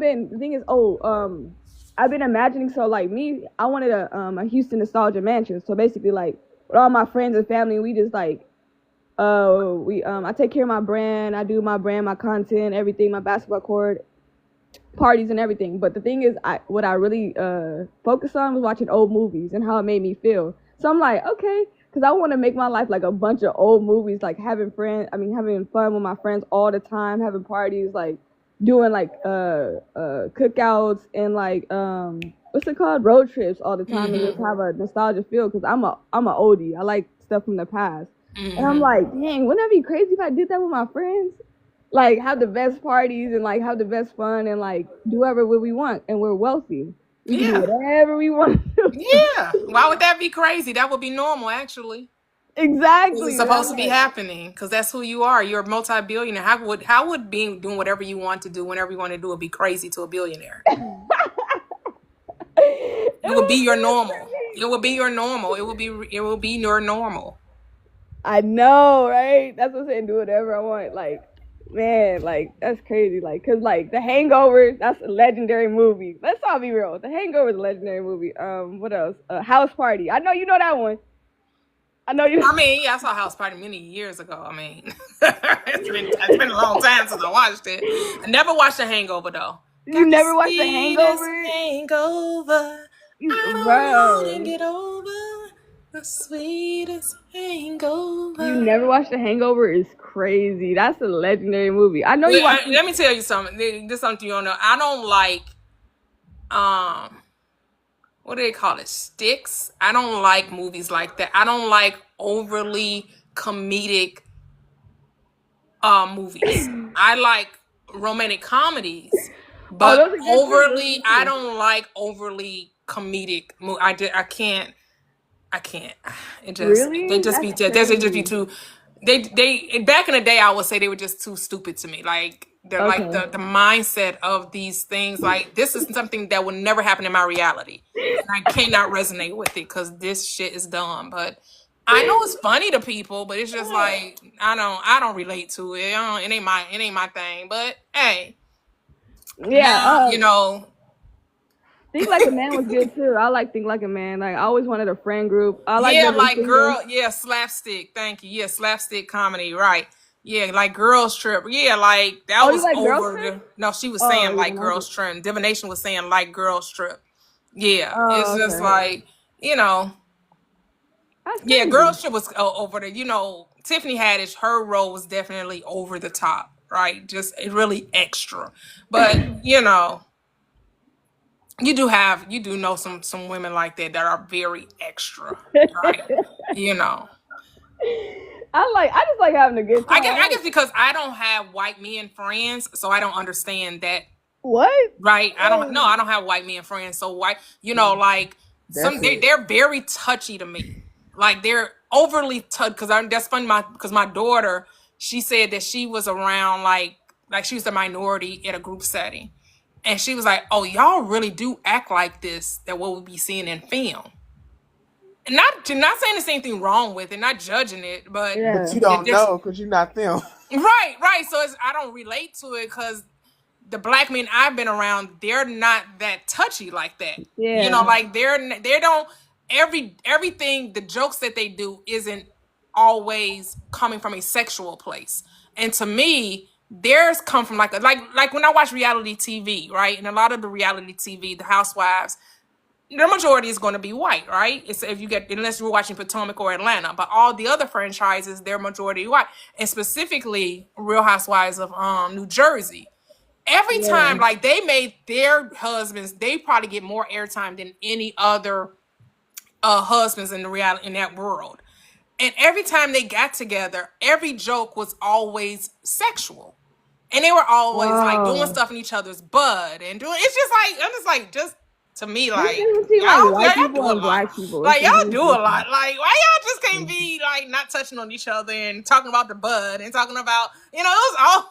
I'm just like They do that. It's different. It's very it's different. different. I'm not gonna say all white people do that, right? Because I It's don't know not all white all, people, definitely right? not. Yeah, I'm not gonna say all. Let me just make that disclaimer. I'm not talking about all white people because I know I But they don't paint know them like all that white in the people. movies, so they be Right, but that's mirroring what each we other, I see, guess. right? That when they show it, when they're talking about that type of comedy, that slapstick comedy, it always does lean very sexual. And it's just like, does it always have to be, But I get it. Sex is what sells. So, you know. How did we Because get on this if topic? we see black men do the things that we may see that happens in slapstick from the white perspective, we would call them gay. Right? If black men were all talking about the bud and talking about their genitalia and grabbing one another in the genitalias or grabbing one another in the butt, we would call that gay. Yeah. What is wrong? What is going on? Well, she talking about because you were talking about that movie, and they do a little bit of Oh, that in that movie, and I don't that's why think she any gay said, stuff went on in The I didn't Hangover. say it was gay. Oh, she said the way they interact with each other. That's the way they interact oh, with each I other. said if we saw that from the African American perspective, we would call yeah, that we would Because how say we, that we would that's because how we were brought up, yeah, yeah, just culturally, 100%. especially in a religious mindset, right? Like gay was a wrong thing to be, to be expressive yeah. sexually is wrong. Because another way to look at it for them is that they just have freedom. They have Right. a little bit more freedom to say anything than we were brought up to have. Because I feel like I started looking at it like that. Judge whether it's good or bad or not. But I feel like they just feel freer to say anything than we And felt don't have to be worried growing up. about being called something outside of who Yeah, they are, right? Don't have to worry about being judged, like, oh, you must like men. No, they married, but they have no problem with, showing their butt cheeks all the time, yeah. grabbing It's each just other the genitalia, and kissing I each other in the lips. If we saw that in our community, we would be quick to call people gay. But when you yeah, see that in that community, they're not judged in that way. Even though they're married, even though those yeah, acts to us will be seen to be, you know, that yeah. you must like men because why you all grabbing their genitalia and kissing butts and kissing each other in the lips all the time, right? Like, For real. I'm just saying, like, culturally, that is a different perspective. I'm not calling it wrong. People do whatever Yeah. they want to do. And it just, I know, I kind of agree with you on that. It's just, it's not really that funny to me. No, it ain't funny to me. I was I watching a don't. scary movie recently, when they had Sean acting like, I said, I'm about to turn this off. I don't like this. I liked it. I thought it was funny when I was younger. But you know what? Let's go to scary movie too. I can't do this right now. Right. You're not my type of humor, but again, it has its audience. Well, I like Think Like a Man one, Think Like a Man two, like black comedies are they're funny. House Party was good too. Not just The Hangover. I'm into like a lot of funny like party movies. Romantic comedies are good too. I don't know what type of romantic comedy. I used to love them, but like my cousin was like, I hate them. I watch Halloween movies all the time, like scary movies. I'm like, bruh, that's why I ask the toxic all the time because she remind me of my cousin, and I'm just like, why is Halloween? Why is Halloween your favorite holiday? I'm like, and then my What's sister, wrong she with said, Halloween? I'm scared of women who favorite holiday is Halloween. That's what I said. Nah. I mean, I know a I lot of love people it, love Halloween. They but love like, the decor, because it's all make believe. This stuff isn't real. Like the slasher films. Some people really love those type of films where the dream. Because it's all, I don't know. Like my children used to like it. Especially my oldest daughter, her and my nephew. They would watch those type of Chucky and It and all those yeah, different I love types of Halloween. types It's of just, yeah, yeah. it's just, bro. My cousin was just like her favorite. Like, she did not like romantic comedies, nothing funny. She just like Halloween, and like I'm like, you don't like nothing with laughter. She's like, no. I'm like, okay, going off of that, because I love everything. I love holidays, but I do love to laugh and have a good time because it's like, you know, being like comfortable and being like cool and chill is fine, but like, come on, man, I only got one life in this world. I'm gonna have some fun regardless of like. what type of fun I'm gonna have. But But for her that's fun though. To watch scary movies is fun. that's She likes being crazy. scared. That's a I fun hate being thing. scared. I Right. hate being That's right. scared. You two are two different, right? Yeah. For her, for Yeah, you, fun is watching comedy shows. And for her, fun is watching, scary movies. A lot of people love that's why they make a lot of money. Because people they like being do. scared. I don't like that feeling at all. I like having fun. I don't know. I like successful, like the way I would say like what I enjoy. I like being around good people who want the same things as me. I love Halloween, but like wanting to be scared 24/7 is something I'm not on my radar because that increased stress, high blood pressure. I'm not with that. You know, I outgrown being. I don't know how people just like being scared though. Does that make you like scared? Like scared is not a good feeling. I don't know about you, Toya, but I can't stand being scared. It does something to me, and then it gets me like you have dreams about scary movies. No, no. I used Oh to well, have a no, bunch of I never. dreams. I mean, I was into like the Nightmare on Elm Street. I was into like that was one I probably watched every installment of that. The Nightmare on Elm Street. No, it never made me dream of it because I wasn't afraid of it. I saw it for what it was. I'm going to turn my head away when I thought something crazy was going to happen. Like I don't like blood and stuff like that. So if I ever felt like they're about to show something, I would cover up my eyes. And then okay, is it over? Is it over? Okay, then I'll come back. But I mean, it's an adrenaline rush. That's why people like it. To be spooked, to make their body move. Yeah, Like people like but I I'm into spiritual things though. I'm into like this is what I wanted to ask you this. Are you into like spirits? Like, do you believe in spirits? Like, cause have you seen that new movie? It came out like 2 years ago where I don't know, was something happened in the house. The house was haunted, and I forgot the whole story behind it. But like, there was a bunch of spirits still stuck in that house, and the spirits got into each of the family members. And I'm just like, bro, they didn't tear down that house or nothing. They kept that house, and the person that I think he was like a ghost hunter or whatever, he died. And I'm just like, maybe I should tear down that house because whatever happened in that house is still there. That's what I'm saying. I want to know your perspective. Do you believe like spirits and entities are real? no, That's what I want. Really? no. Then what are they? You created. They're real to you if you're experiencing it. Everything you're experiencing is real to you because it's your creation. No, I don't believe in a power outside of me. I left that alone when I left Christianity. I left that whole devils and demons and Satan's on my evil spirits. There's only one spirit. There's only one power. And you get to utilize that power wherever you want. And so if you believe that there's something outside of you trying to attack you, that's the experience you'll have. I think I remember, I don't know, told you all about Sons of God. He breaks down the Bible. He gives you the esoteric interpretation of the Bible. And he was telling, his life that he used to fight devils and he was choked out by a devil and all that. And then when he realized that he was the creator of it, the devils never messed with him ever again. He realized he was creating that experience. You That's are the creator. I know people don't want to take full ownership of that. I know people think that these things that are happening are coming from outside of you. It's not. It's you. right now. If you saw one of your chairs like move, Girl, I so girl.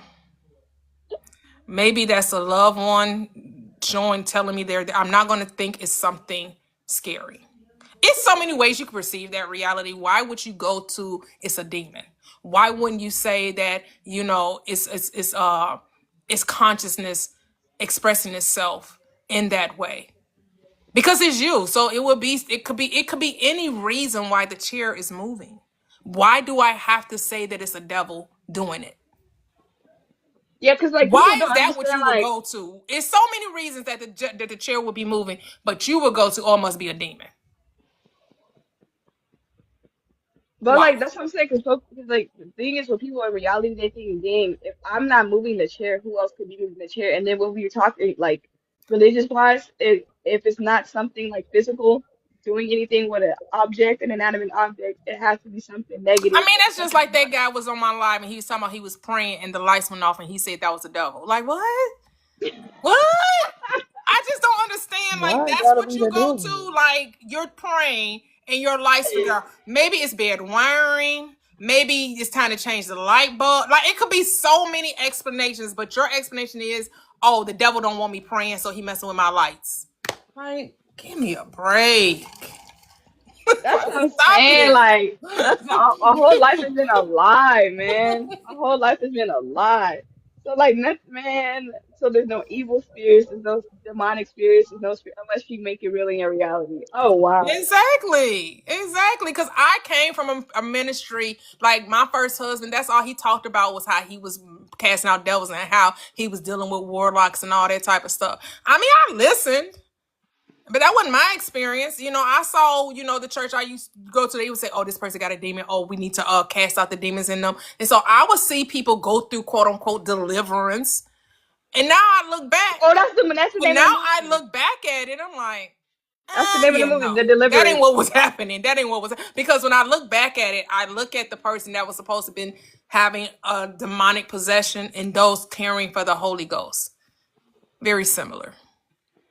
Yeah, so that's the Very name similar. of the movie, The Deliverance. People crying out, people rolling all over the floor, people got their hands up, people slobbing all over themselves, and then they like, I talked to the demon and the demon said this and the demon said that. The person is just so caught up in the belief that they have the demon, they're gonna talk like a demon. Yes. Like, come on, like, baby bad. Was I? Baby bad. Like, no, they believe what you're telling them that they have a demon, so they're going to associate themselves with it. And they're going to act accordingly. Oh Like, man. but everybody want to be known as a powerhouse, right? Everybody want to know that I got the power of God. Let me show you how powerful I am. Let me, come on. Like, I'm about to show you that God is with me. Come on, devil. You ain't got nothing on me. Like give me a break. Give me a break. So none of that is Everybody wants you to real. think they got something that you don't. All these pastors and these ministers and these, people that's claiming these spiritual warriors, they just trying to make you think that they somehow have more power than you do. See, devils, they listen to me. They command me. See, I wrestle and tussle with devils. That ain't script though. It's like I want to taste some Where stuff. did Jesus wrestle with the devil? Never. He spoke to the devil. That's it. All that fighting demons in your sleep, fighting, wrestling, you just wrestling with your own mind. You're fighting your own mind. Because you really believe there's something outside of you. It's just like the guy who really believed that the woman was there when he was going on his dates. And he's telling his family, make sure you leave space for me and my girl. And because he really believed it, she had to show up.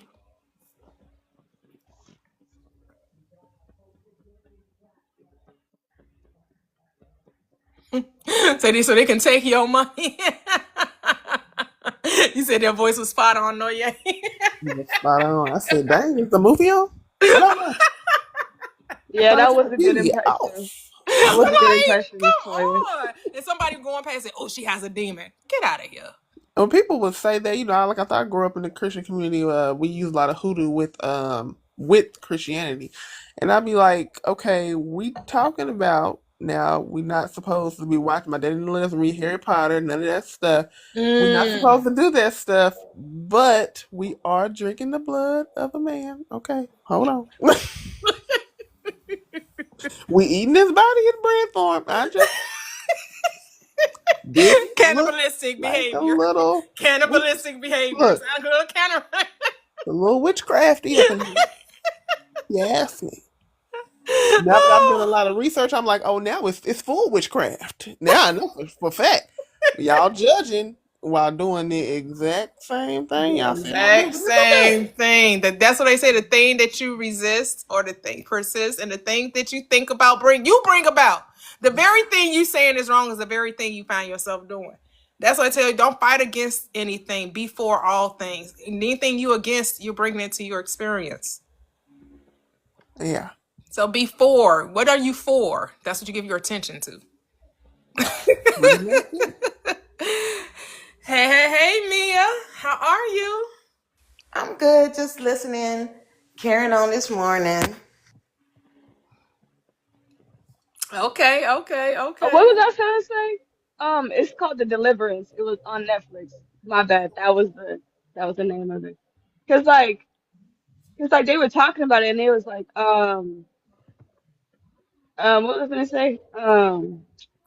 They were saying they had to have a pastor on set when around the house, and I was That's just right. like, That's what the okay. I remember this. The Christians was they panties all up in a bunch with that movie.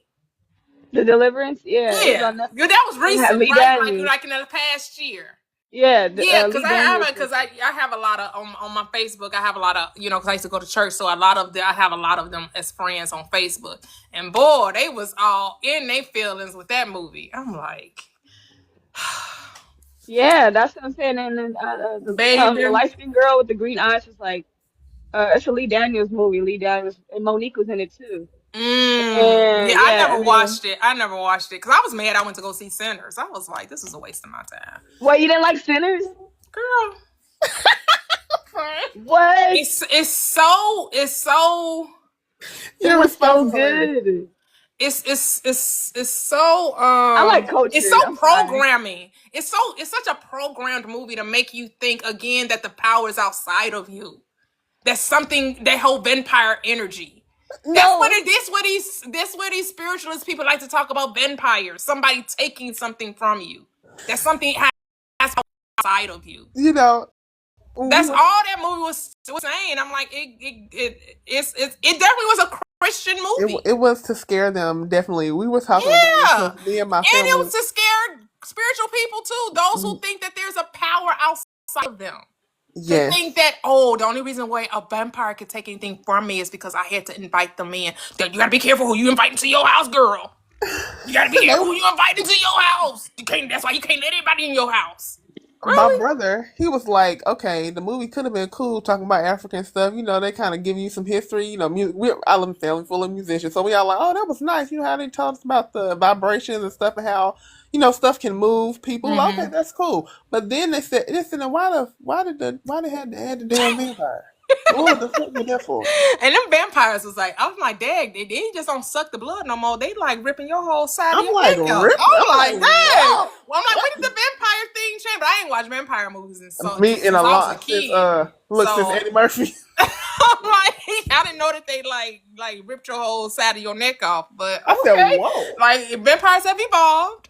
I thought And they cared they about. made them more zombie like. I was just like, why are Yeah, you looking okay? I You rem- know. I And remember I they get it used to because I be think she was doing the hoodoo, right? who The girl, the black lady. the one that hit the baby, the Yes, one that, she did the yeah, hoodoo. yeah. Traditionally, But they've they were always trying to give you the perspective that only Christianity works. This other stuff, yeah. stay away from that because that's going to bring about the demonic energy. See how they were playing into the whole Christianity is the only thing, and when you're not a Christian, you're opening yourself up to all of this other stuff. I'm like, Because I've been okay, that's far why I removed. was like, oh, okay, I could have not watched this movie because what? Because because I've been far removed for so long, I didn't even register that. I just said acting like that part didn't even happen. I said, oh, they went back to the church, whatever. But Yep. Like um, glazing it. It's dangerous to choose the world instead of the church. Yep.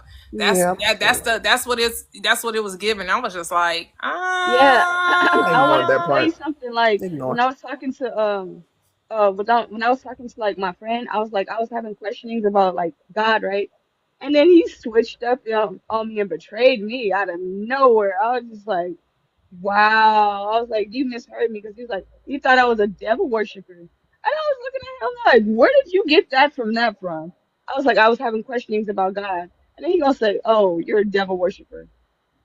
yeah, Where well, where that's what did they think. Yeah, if you questioning God, you must worship the devil. That's the only alternative in their mind. There's only two powers, God and the devil. And if you ain't on the Lord's side, you on the devil's side. Yeah, yeah. when I I'm like, watched it, I would definitely watch it from a perspective of because you don't want. I already Well, see, like I. I didn't watch any of the previews. I watched it. So I I just had watched that no video. idea what so I was kind of listening to what TikTok was saying, but they Mm. weren't really giving me what the movie was about. So in the beginning, it was really cool until they introduced the vampire stuff. And I was like, Yes, that's oh, exactly what I was that's saying. that. The When they first half had of the the movie, little I was really rocking with. Then that the, second half, I was like, what the hell? What the the hell? little musical part, that was beautiful. I said, oh, this is the highlight of the movie when they got all the people coming together and they're showing how the music. I said, oh, this is beautiful. Then it just went to hell. I said, what Yeah, is yes, what this? the hell in the hand? Yeah, I was like, what the hell? What's going on? I'm like, oh, this What is a the hell vampire is movie. crazy? Like, damn, I It should went have to watched. hell after that. I say I should have watched the previews because what? When they came to see this movie. And I'm gonna tell you one thing: if that Chinese lady wasn't selfish, they all would have survived, man. Wait, they all would have survived. I don't know what made her think they weren't gonna go into the town. They were never gonna go into town because that wasn't their whole deal. Their whole deal was to get Sammy, right? So why would they go into town? That didn't make sense. The whole goal was to get Sammy, and they couldn't come in unless unless someone said come in. You know what I'm saying? So I don't understand her. She sacrificed everyone, but when you go against pro-blackness, there's always someone going. You See, can't. again, talking about, again, that's another reason why I didn't like the movie. Because here again, you're trying to align yourself with an identity. Whatever. It is what it is. Pro-black over here. Well, my Oh, like perception, my there's only perception. God in the world. There is no black people, but okay. Yeah, I know we I get talk what you're like that. I know we saying. talk about black, Yeah, I get what white, you're and saying, whatever, but but there is only God. There's only I am. And those type of movies just perpetuate the belief that there's some other power other than you. no, I get you. I get you. I get you. I know race is just like a construct or whatever the word is, but like me, I just prefer, melanated skin. That just, my Okay. what's it called? Preference. Yeah, yeah. Preferred. I'm gonna go to Chrissy. See, hey Chrissy. Hello, Hello, how are you? I'm good. How are you? Great, great, great.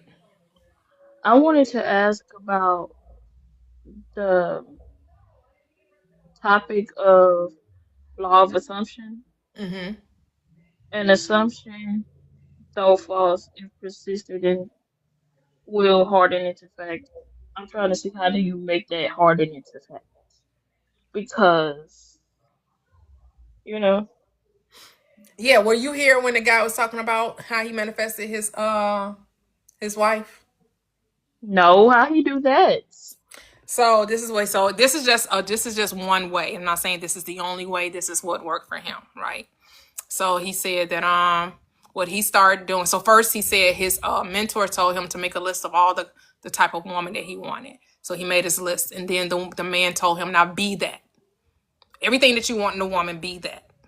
Because when you become that, you draw it to you. You attract it to you. And so then he said what he would do. He said on Valentine's Day, he made a reservation for two at a restaurant, and he played the role out. So he got there, he pulled the chair out. What he ordered from himself as well as the person, although no, there's nobody there, right? But he's playing the part as if she's there. He's talking to the waiter as though she's there. Oh, wow. When he goes home, he's instead of sleeping in the middle of the bed, he's sleeping on the side of the bed. Now he said in the beginning it was weird as hell. He was like, "This crazy as hell." What?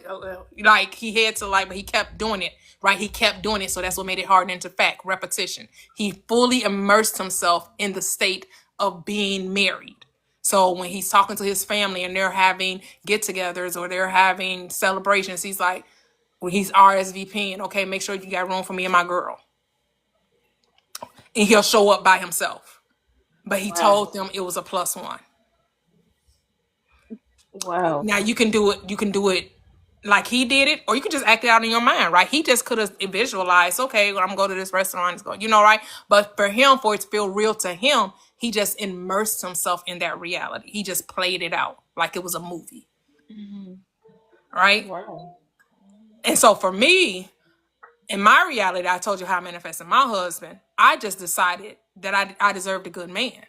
So I didn't write out no, I didn't make no list of what a good man. Like I know what a good man is because I was like, I'm a good woman, and I know what that looks like, which means I'm faithful, I'm nurturing, I'm giving. I'm generous, I'm understanding. I don't play games, I don't lie, I don't pretend to be something I'm not. So that person's going to be who I am, just going to be in male form. That sounds a lot easier because it's too many qualities in a good man for you just to sit up here and just, cause you might miss something. You get what I mean? It's too many qualities. So it's like, I might as well just become it at this point because I know what I need. Mm-hmm. That makes But sense. like I said, there's no one way, right? That's Right. what worked for him. It is. Right? That just what Right, right. so he fully immersed himself in that state. And he said, well, the way it's going to feel real to me, I'm going to act it out as though it's a real movie. He said he could feel the reality of it. He's like, it really felt like that person was there. Like I'm watching a Wow. movie with the person, in my mind, I'm watching a Netflix movie, a Valentine's Day movie, and then I'm imagining that we're actually watching it together. He's like, and it felt so real. Wow. Yeah. So this is just a way of showing how it is. But like I said, for me, I don't know. Hmm. Maybe I would. I mean, it depends on if it resonates with me. Now, I won't say I wouldn't do it. I haven't did it that way, right? For me, it's just I just talk to myself. So my I get it. assumption hardened into fact, persisting in talking to myself, persisting in saying, regardless of what circumstances look like, is what I'm saying it is. Mhm. Regardless of what the 3D is showing me, I'm going to maintain the state that I am whatever I'm desiring it to be. I'm not letting the five senses dictate, right? That makes He sense. didn't let his eyes tell him that person wasn't sitting across from him, right? Yeah, He 'cause didn't let the five senses dictate. He lived in his mind, right? He was living it out in his mind because the mhm. five senses was denying it, right? The waiter probably Right. is coming like, dude, who you ordering for? Well, who like, or maybe he Right. thinking that maybe the person's going to show up and he's just ordering ahead of time, right? But he Right. Right. didn't let what other people thought determine what he was going to act out. And a lot of us Wow. won't do that, right? Because we worried about what others would say. But he didn't Yeah. care what others would say because he knew others was him Oh. anyway, right? There were no others. Like the waiter Wow. didn't actually exist except in his mind. The waiter is only there to play the part of him being at the restaurant to make that Mhm. reality real, right? Mhm. And I believe that 'cause that's how kids be having them imaginary friends. They can't see Mm-hmm. them, but that don't mean it ain't real. Yep. Yep. Yep. So like, can I ask a Wow. question? So like, okay, let's say like, Well, um, hold on. See, let's oh see if my bad, she's my bad. done. Oh Hold my on. bad, my bad. Yes, I'm done. Go ahead. Okay. Okay. Go ahead. Cause like, I guess like, I was thinking that too. So like, let me ask. I wish we could have asked him. I wish he was in alive. I hope he come back. I was asking how long did it take? Like, It I know doesn't he asked. matter. I'm glad he's not here because time does not matter. You shouldn't be asking that. It does not matter how long it took. That's why a lot of people don't Dang. So, realize their their Dang, their Toya. desires because you hold on to Dang. dang. time. Dang. I'm glad he's not here because nobody asked that question. That never occurred to us to ask him, how long did it take? It does not matter. Let's try it. Okay. You know, She just okay. wanted to know how long it He took. already had it when he was acting as if. Right. It was already You know what? his. Let's actually. Latasha, you know, I wanted to ask. We should have our own live, Latasha. I feel like we should have our own live one day, and then we should just like debate things. Do you want to do that? I'm serious. We should do that.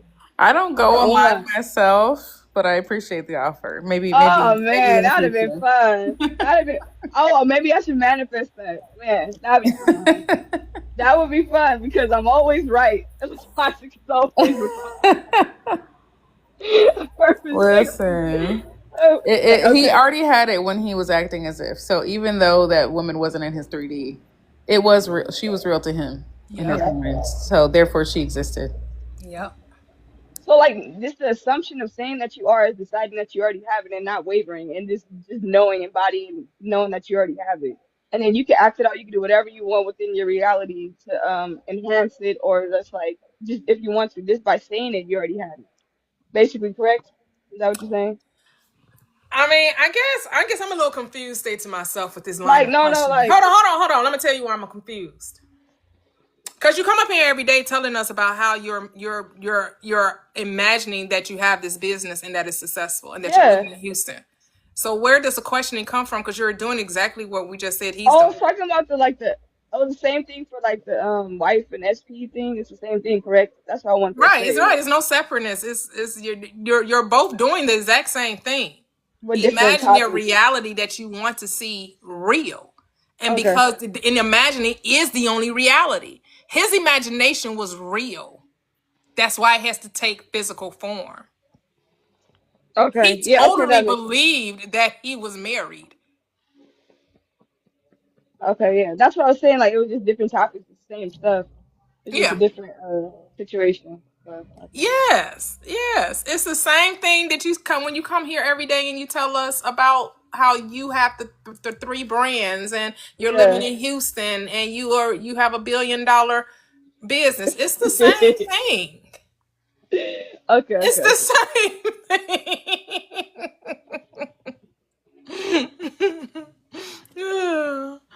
Oh yeah, the wife probably thought she. Right.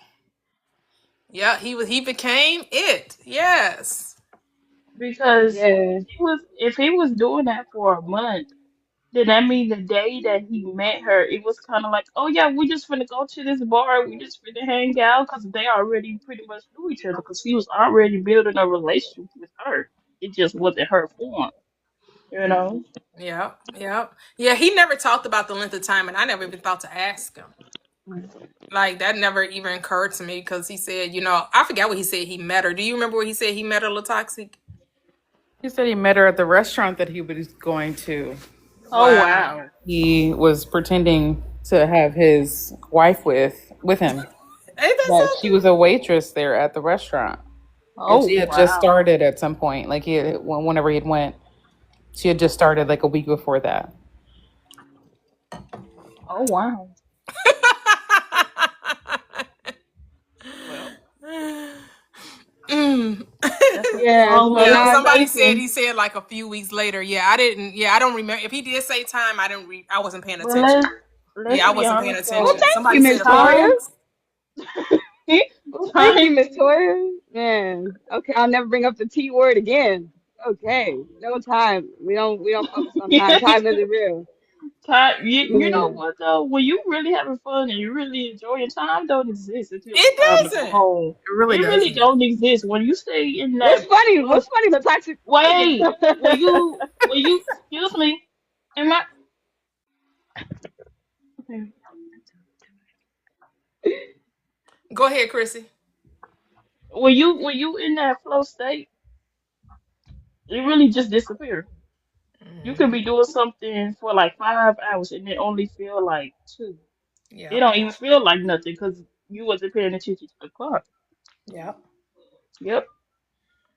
Yep, you got to get time. You got to take time out of your equation because that is kind of what delays it because you're trying to look around and see is it happening? Is it happening? Is it happening? You're not telling yourself that it's already done because you're trying to see is it happening? Is it happening? Is it happening? Like, yes, it is. Even though you can't see it, it's happening.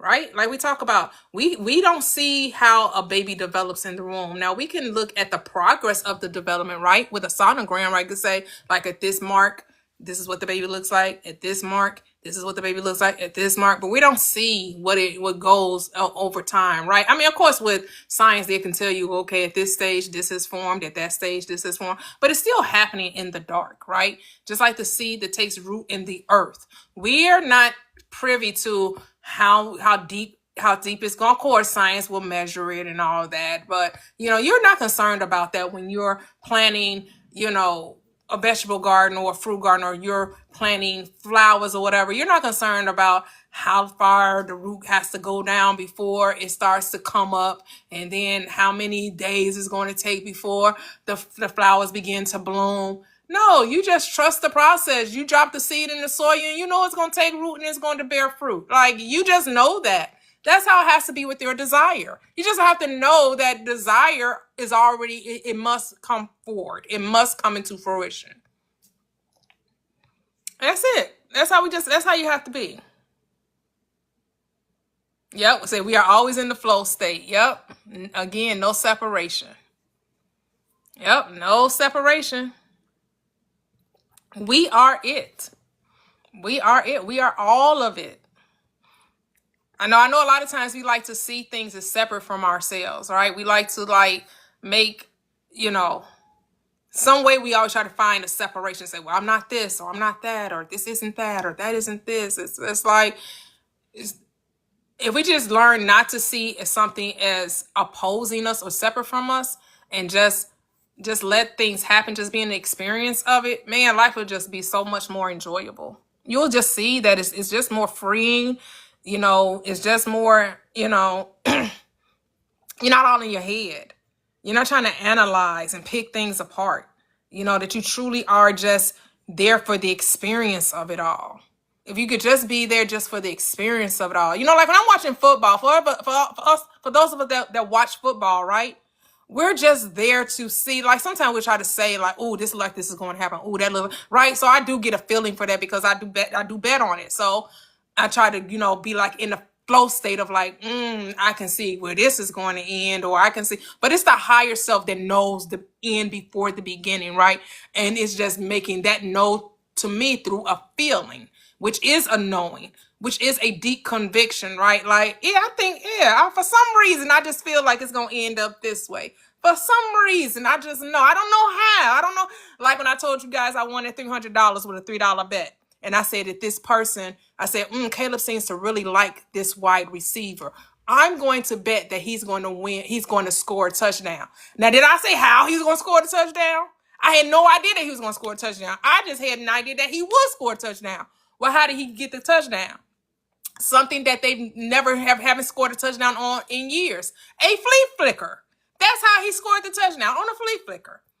There's no way I would have come up with, okay, how he, not the way, because it didn't matter how he would score. It didn't matter if he had got a 10-yard pass and he was able to maneuver himself and run 60 yards, right?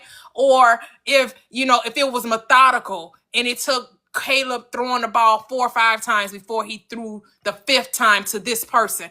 I didn't know the details. I just said, no, this person's going to score a touchdown. And it was the first play of the drive. As soon as I had placed the bet, a millisecond, he was throwing it down the field. I was like, I damn near missed the play because I had just put the bet in. And then I really had to watch the replay to see what actually had happened. Because I wasn't, I was doing the bet, thinking, not thinking that he was going to get the touchdown, right the first play in the drive.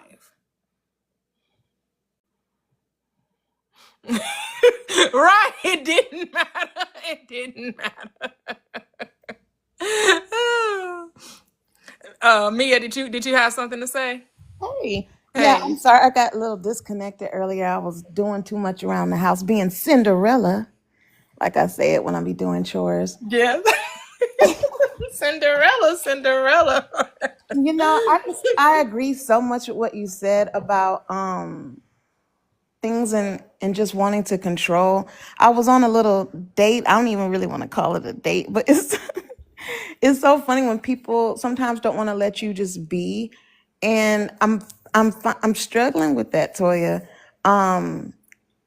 Just getting respect, because I have a lot of respect for like people's beliefs. How even when people come in here, I see how much respect you try to show people for their beliefs, but I'm realizing how much, and I can only base it towards when I come across Christians. For when I grew up in a Christian church, and that's generally who I come across.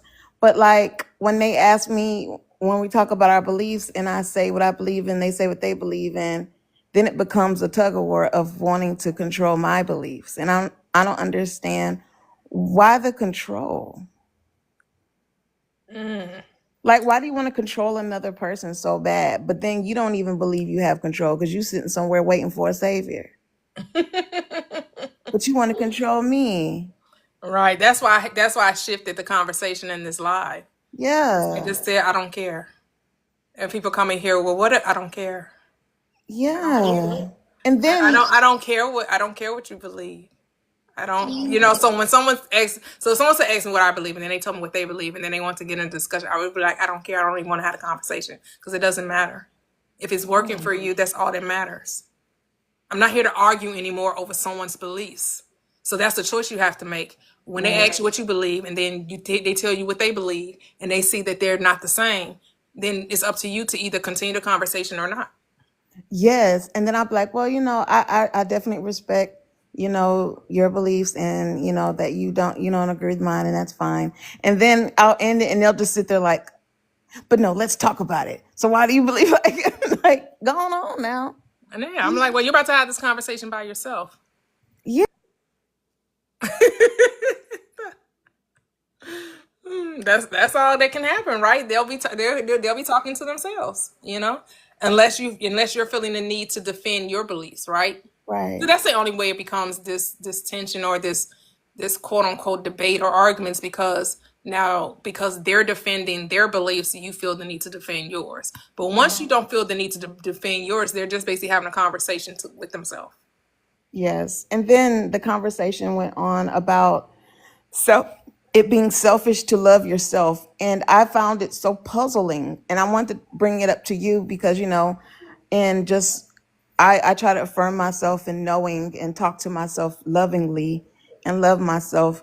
And it's kind of sad that I have to defend my right to love myself, and that it's not wrong. And it's almost sad that a lot of people view that really loving yourself is a very bad thing, and that putting others in front of you, and on this like date, this person was like, well, I believe that love is putting others before you. I said, but what about yourself? Yeah. But again, you have to decide, do you need to defend loving you? No, but I found it odd that I'm put into situations where I'm asked. So now you have to ask yourself, who's creating this reality? Is this happening to you, yes, or is this are you the creator of the experience? Well, I ended the experience because that day ended early. Look, I ended that date early. I was like, oh, this isn't the man for me. Because pay attention to what you started to say when you came up, right? Not what you started to say, what you were saying. Why do I always feel like I have to defend myself? Yeah. So you're going to create the reality where you always have to defend yourself. You got to tell a different story. You have to decide that you no longer have to defend yourself. You don't have to defend your beliefs. I've decided I no longer have to defend myself. Yes, absolutely. Because I'm tired. So the next date. Ain't no next date. I'm not talking about with this person, with anyone. Oh. whomever you go on a date with, whomever this person is. That conversation is going to be so easily dissolved. Because you have to remember, so say like you decided, yeah, I don't have to defend my beliefs, and what other people, that's their business. What I do is my business. Right. And say somebody still asks you, well, Mia, what is it that you believe? Who do you? And you get the same. I learned to trust myself, love on myself, believe in myself. Really? Okay, so you don't believe in God? Well, not that I don't believe in God. I see myself, one with God. However you give that explanation as to how you perceive that reality. And they start to say, that's interesting because I know, God is looking over, whatever. And then say the conversation goes to, well, why don't you? And you're like, well, I really don't want to talk about it. And, I'm okay if you don't agree with me and you don't see it from my perspective, but that's okay. We're just gonna, that's like end the conversation there. And then they continue to push it. And then you can just like, well, dang, I said I know. It depends on your response to this conversation is going to determine if you're going to still have to defend yourself. Yeah. And man, knowing yourself and being confident sometimes makes it worse. They're like, oh, not you knowing yourself, not you having identity, not you not giving a damn. Like, how dare you not give a damn what I think? How dare you not need my validation? Like my favorite line to hit people with, like, I'm sorry, but your validation, to my opinion, isn't needed. I, Mm-hmm. I don't need it. I don't need your cheerleading on what my thoughts are. And so you know the new revelation I came up with, Mia, What's that? is that I do need the validation. My world validates me because I am my world. Facts. It's a So mirror. every validation is a self-validation because my world is me pushed out. Yeah, it's a So I'm mirror. always going to be validated by me. Yeah. And that is okay. You know, Yeah. I just was realizing I'm just going to stop trying to see things as wrong and Yeah. see everything is right. Right. Everything is. Everything is, right? It And just there's is. no wrongness ever. It just is. And I'm like, yeah, the world validates me. Of course it does. Yeah. Because it's me. It's who Yeah. I am. My world is who I am. It's Yeah. not who you are. It's not who that person is. It's not who my husband is. It's who I am. My world is who I am. And so it always validates me. It Yeah. always confirms who I am because that's all validation is, right? Confirming who I say I am. Am I looking for Yeah. validation? No, I know the validation is there. Right. I was really, and this, people like to get in debates. Look, I gave so many explanations. Like I was trying to give examples, right, of like loving yourself and how loving yourself helps you love other people better. It doesn't mean you're vanity and you don't love others, right? And I said when I truly loved myself, it helped me love other people better because, when I see someone going around burning bridges, right, being nasty to people left and right, I'm thinking, damn, this isn't good for you. Like, for me, I do things that are good for me because I love me. So I try to treat people well that I interact with so that it's good for me because I love myself. And Mm-hmm. I gave them an example. I said, okay, so if you have children and you are so consumed in your children and doing for them that you don't eat 4 weeks and then you starve and you die, then what good are you to them anyway? Mm-hmm. You know what I'm saying? So Mm-hmm. take care of yourself and loving yourself is always first. Mm-hmm. Yep. Yep. And it's okay. Yeah. Yeah. It's wild that's the way, but that's from the dual mindset. That's from that construct that we built to not recognize that we are love. Right. Right? That comes from the illusion that somehow love is separate from us. That Hmm. love has to be, earned or you have to be found worthy of even getting it, right? Because religion tells you, the world tells you, love is earned. Like just like they Yes. talk about respect, right? Respect is, Hmm. I don't give respect until you prove to me that you're worthy of it. Like what? No. At Like baseline, that's everybody how a should lot get of people respect. perceive, right? They're like, I'm not giving you my love. You haven't proven to me that you deserve love. So basically you're just telling yourself that you don't deserve it and you have to prove that you can have it. Right. And you're so right. And you bring me to a point I want to make next time I talk to you that I think that double-mindedness is almost like, how you speak your desires, right? You'll say, I will have this, let's say it's a job, right, that you really think you deserve or whatever. That double-mindedness is that doubt that will creep in and come up with reasons why you don't deserve it or what could happen that would get in the way of it or the Mm-hmm. story you create in your mind of it, the outcome you don't want. And it's all those things that doubt that will come into your mind of what if or I don't, and all of those things go against yourself. Yeah. So you start thinking the other side, you intercept your desire with doubt and Mm-hmm. reasons why you don't even deserve this amazing thing Yeah. when Yep. no one even told you that. Like, who told you? When in the Bible in Eden, it's like, who told you that? Right. Who Right. told you didn't deserve anything? Who Yep. told you that you couldn't get this great job? You said you wanted it. You said it was yours. Why are you still talking about it? Yep. So I've learned that we self-sabotage in our own thoughts and talk ourselves out of our own blessings and things that we think we deserve because something in us from a young age, oops, probably that we were told that we were born sinners and not good enough. The first memories we have, like, oh, you're 3 years old, you have consciousness now. So since you're conscious, let's start to tell you that you're not worth a damn. Mm. The first memories you have when you become a little kid in vacation Bible school is learning that you're born into sin and that you need to live Yeah. this perfect life. And let's baptize you now when you're about 5. Like, damn, I need to be baptized now. I ain't done nothing. I'm a baby. God dang, let's cleanse you because you was born into sin. Let's dunk you and cleanse you. You know. So the Yep. moment you start to come into consciousness of this social world, you learn that you're a born sinner. We need to dunk you in this water and cleanse you and your evil soul and try to be good enough for the world and blah blah blah and so on and so forth. You know, and it becomes a trail of thinking until you're transforming the mind to know that you're perfect. You've always been perfect. Yep.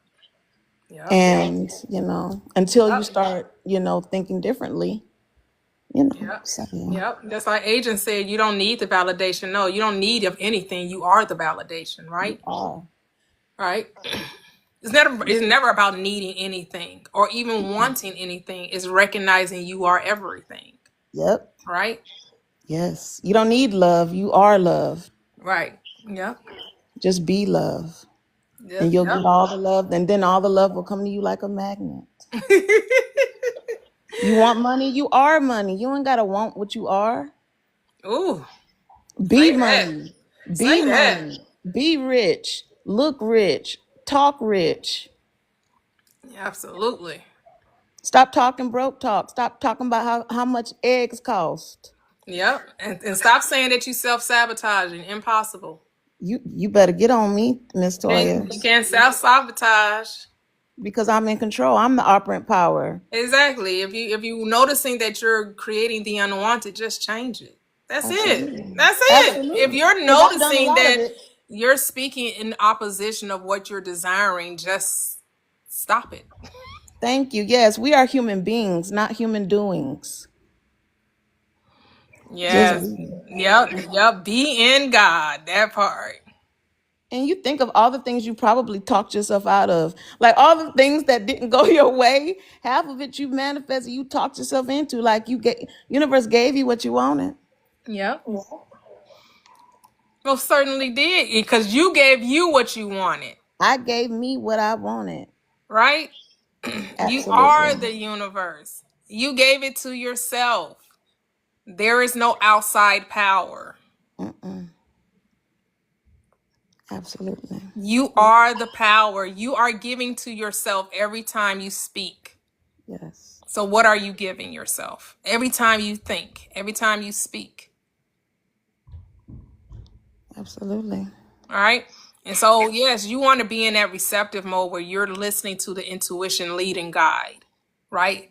And stop saying this is what is necessary. Listen to the small voice within that's saying, go here, do that. Like have fun with it, right? Hmm. See what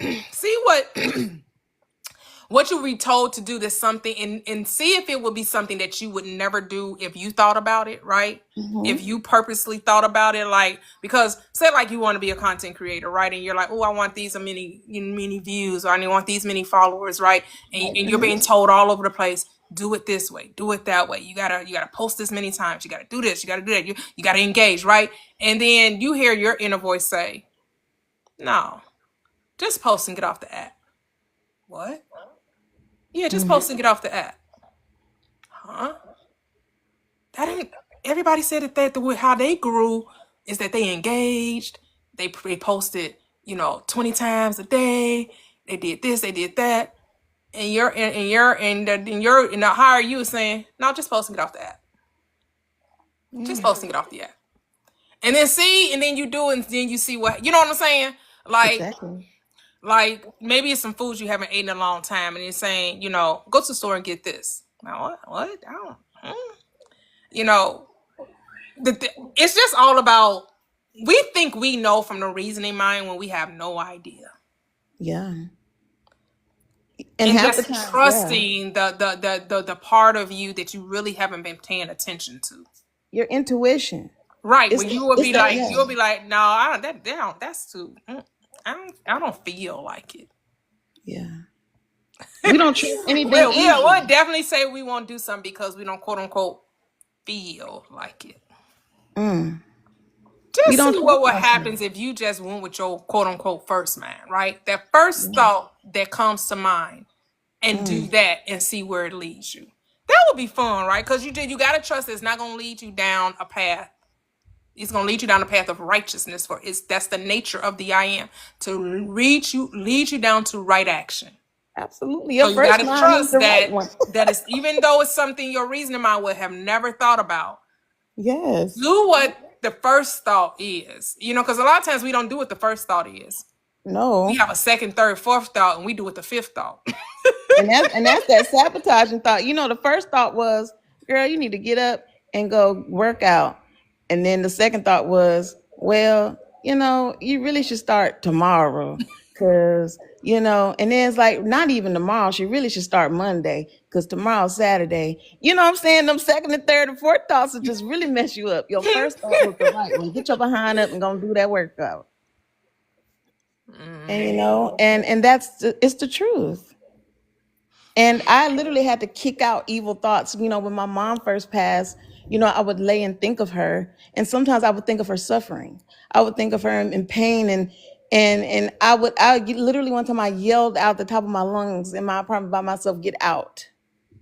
Yes. And those thoughts don't come to me. I think loving thoughts about my mom, and I think about my childhood and how fortunate I was to have her, and how loving she was, and how kind and beautiful she was, and how good she always smelled.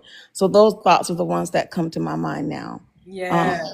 So I was, have to be in control of your thoughts. And sometimes even now when I'm faced with, life circumstances, and, of course we have to decide on how we want to consider those things. And sometimes my mind will try to go to a negative outcome. I'm like, why the hell would I think that? And I'll change my mind. I'm like, why would you think that, Nia? That's not you, and that's not what you want. Mm-hmm. So get out. Like, whose thought is that? That ain't mine. I don't want that. That's not true. Yep. I don't know what hater intercepted in my mind, but get this hater out of here. Choose this day who you're going to serve, who you're going to entertain, who you're going to give power to. Ooh, Right? there's a hater in there. Choose life. You Choose got a life. hater. Your That's biggest it. hater is you. Yep. The inner enemy is the inner me. Stop fighting yourself. Stop condemning yourself. Stop judging yourself, and learn to what? Forgive. Forgive is not about sorry, remorse. That's not what forgive is. Forgive is about giving forth that what you would like to receive in return. That's all it is. To give yourself that what you would like to see in the world. That's it. And but I am getting ready to go and watch some football, y'all. I already know it's about to be noon Central Time. Yes, we're on Central Time here in Houston. Yep. But my Berry Bears don't play until tomorrow. Monday night. They got the Monday night slate. But I'm gonna go over here and watch some football. This is a wonderful live, guys. Thank you, everyone that joined. All the likes, the shares, the gifts, the comments, coming up to share your thoughts. It's just another wonderful, wonderful live. And we growing. I know people are saying, oh, we should have more. Oh, it's happening. It's happening. Don't worry about it. So when it happens, don't be getting mad. If I don't see your comments, because the comments are just going fast and furious, because, the platform has grew exponentially, right? Because it's happening. Those seeds are planted. And it does come into full bloom. So don't worry about it. Enjoy the day of small beginnings. Enjoy that we have this intimate platform right here. Yep, I feel this happened. Yep.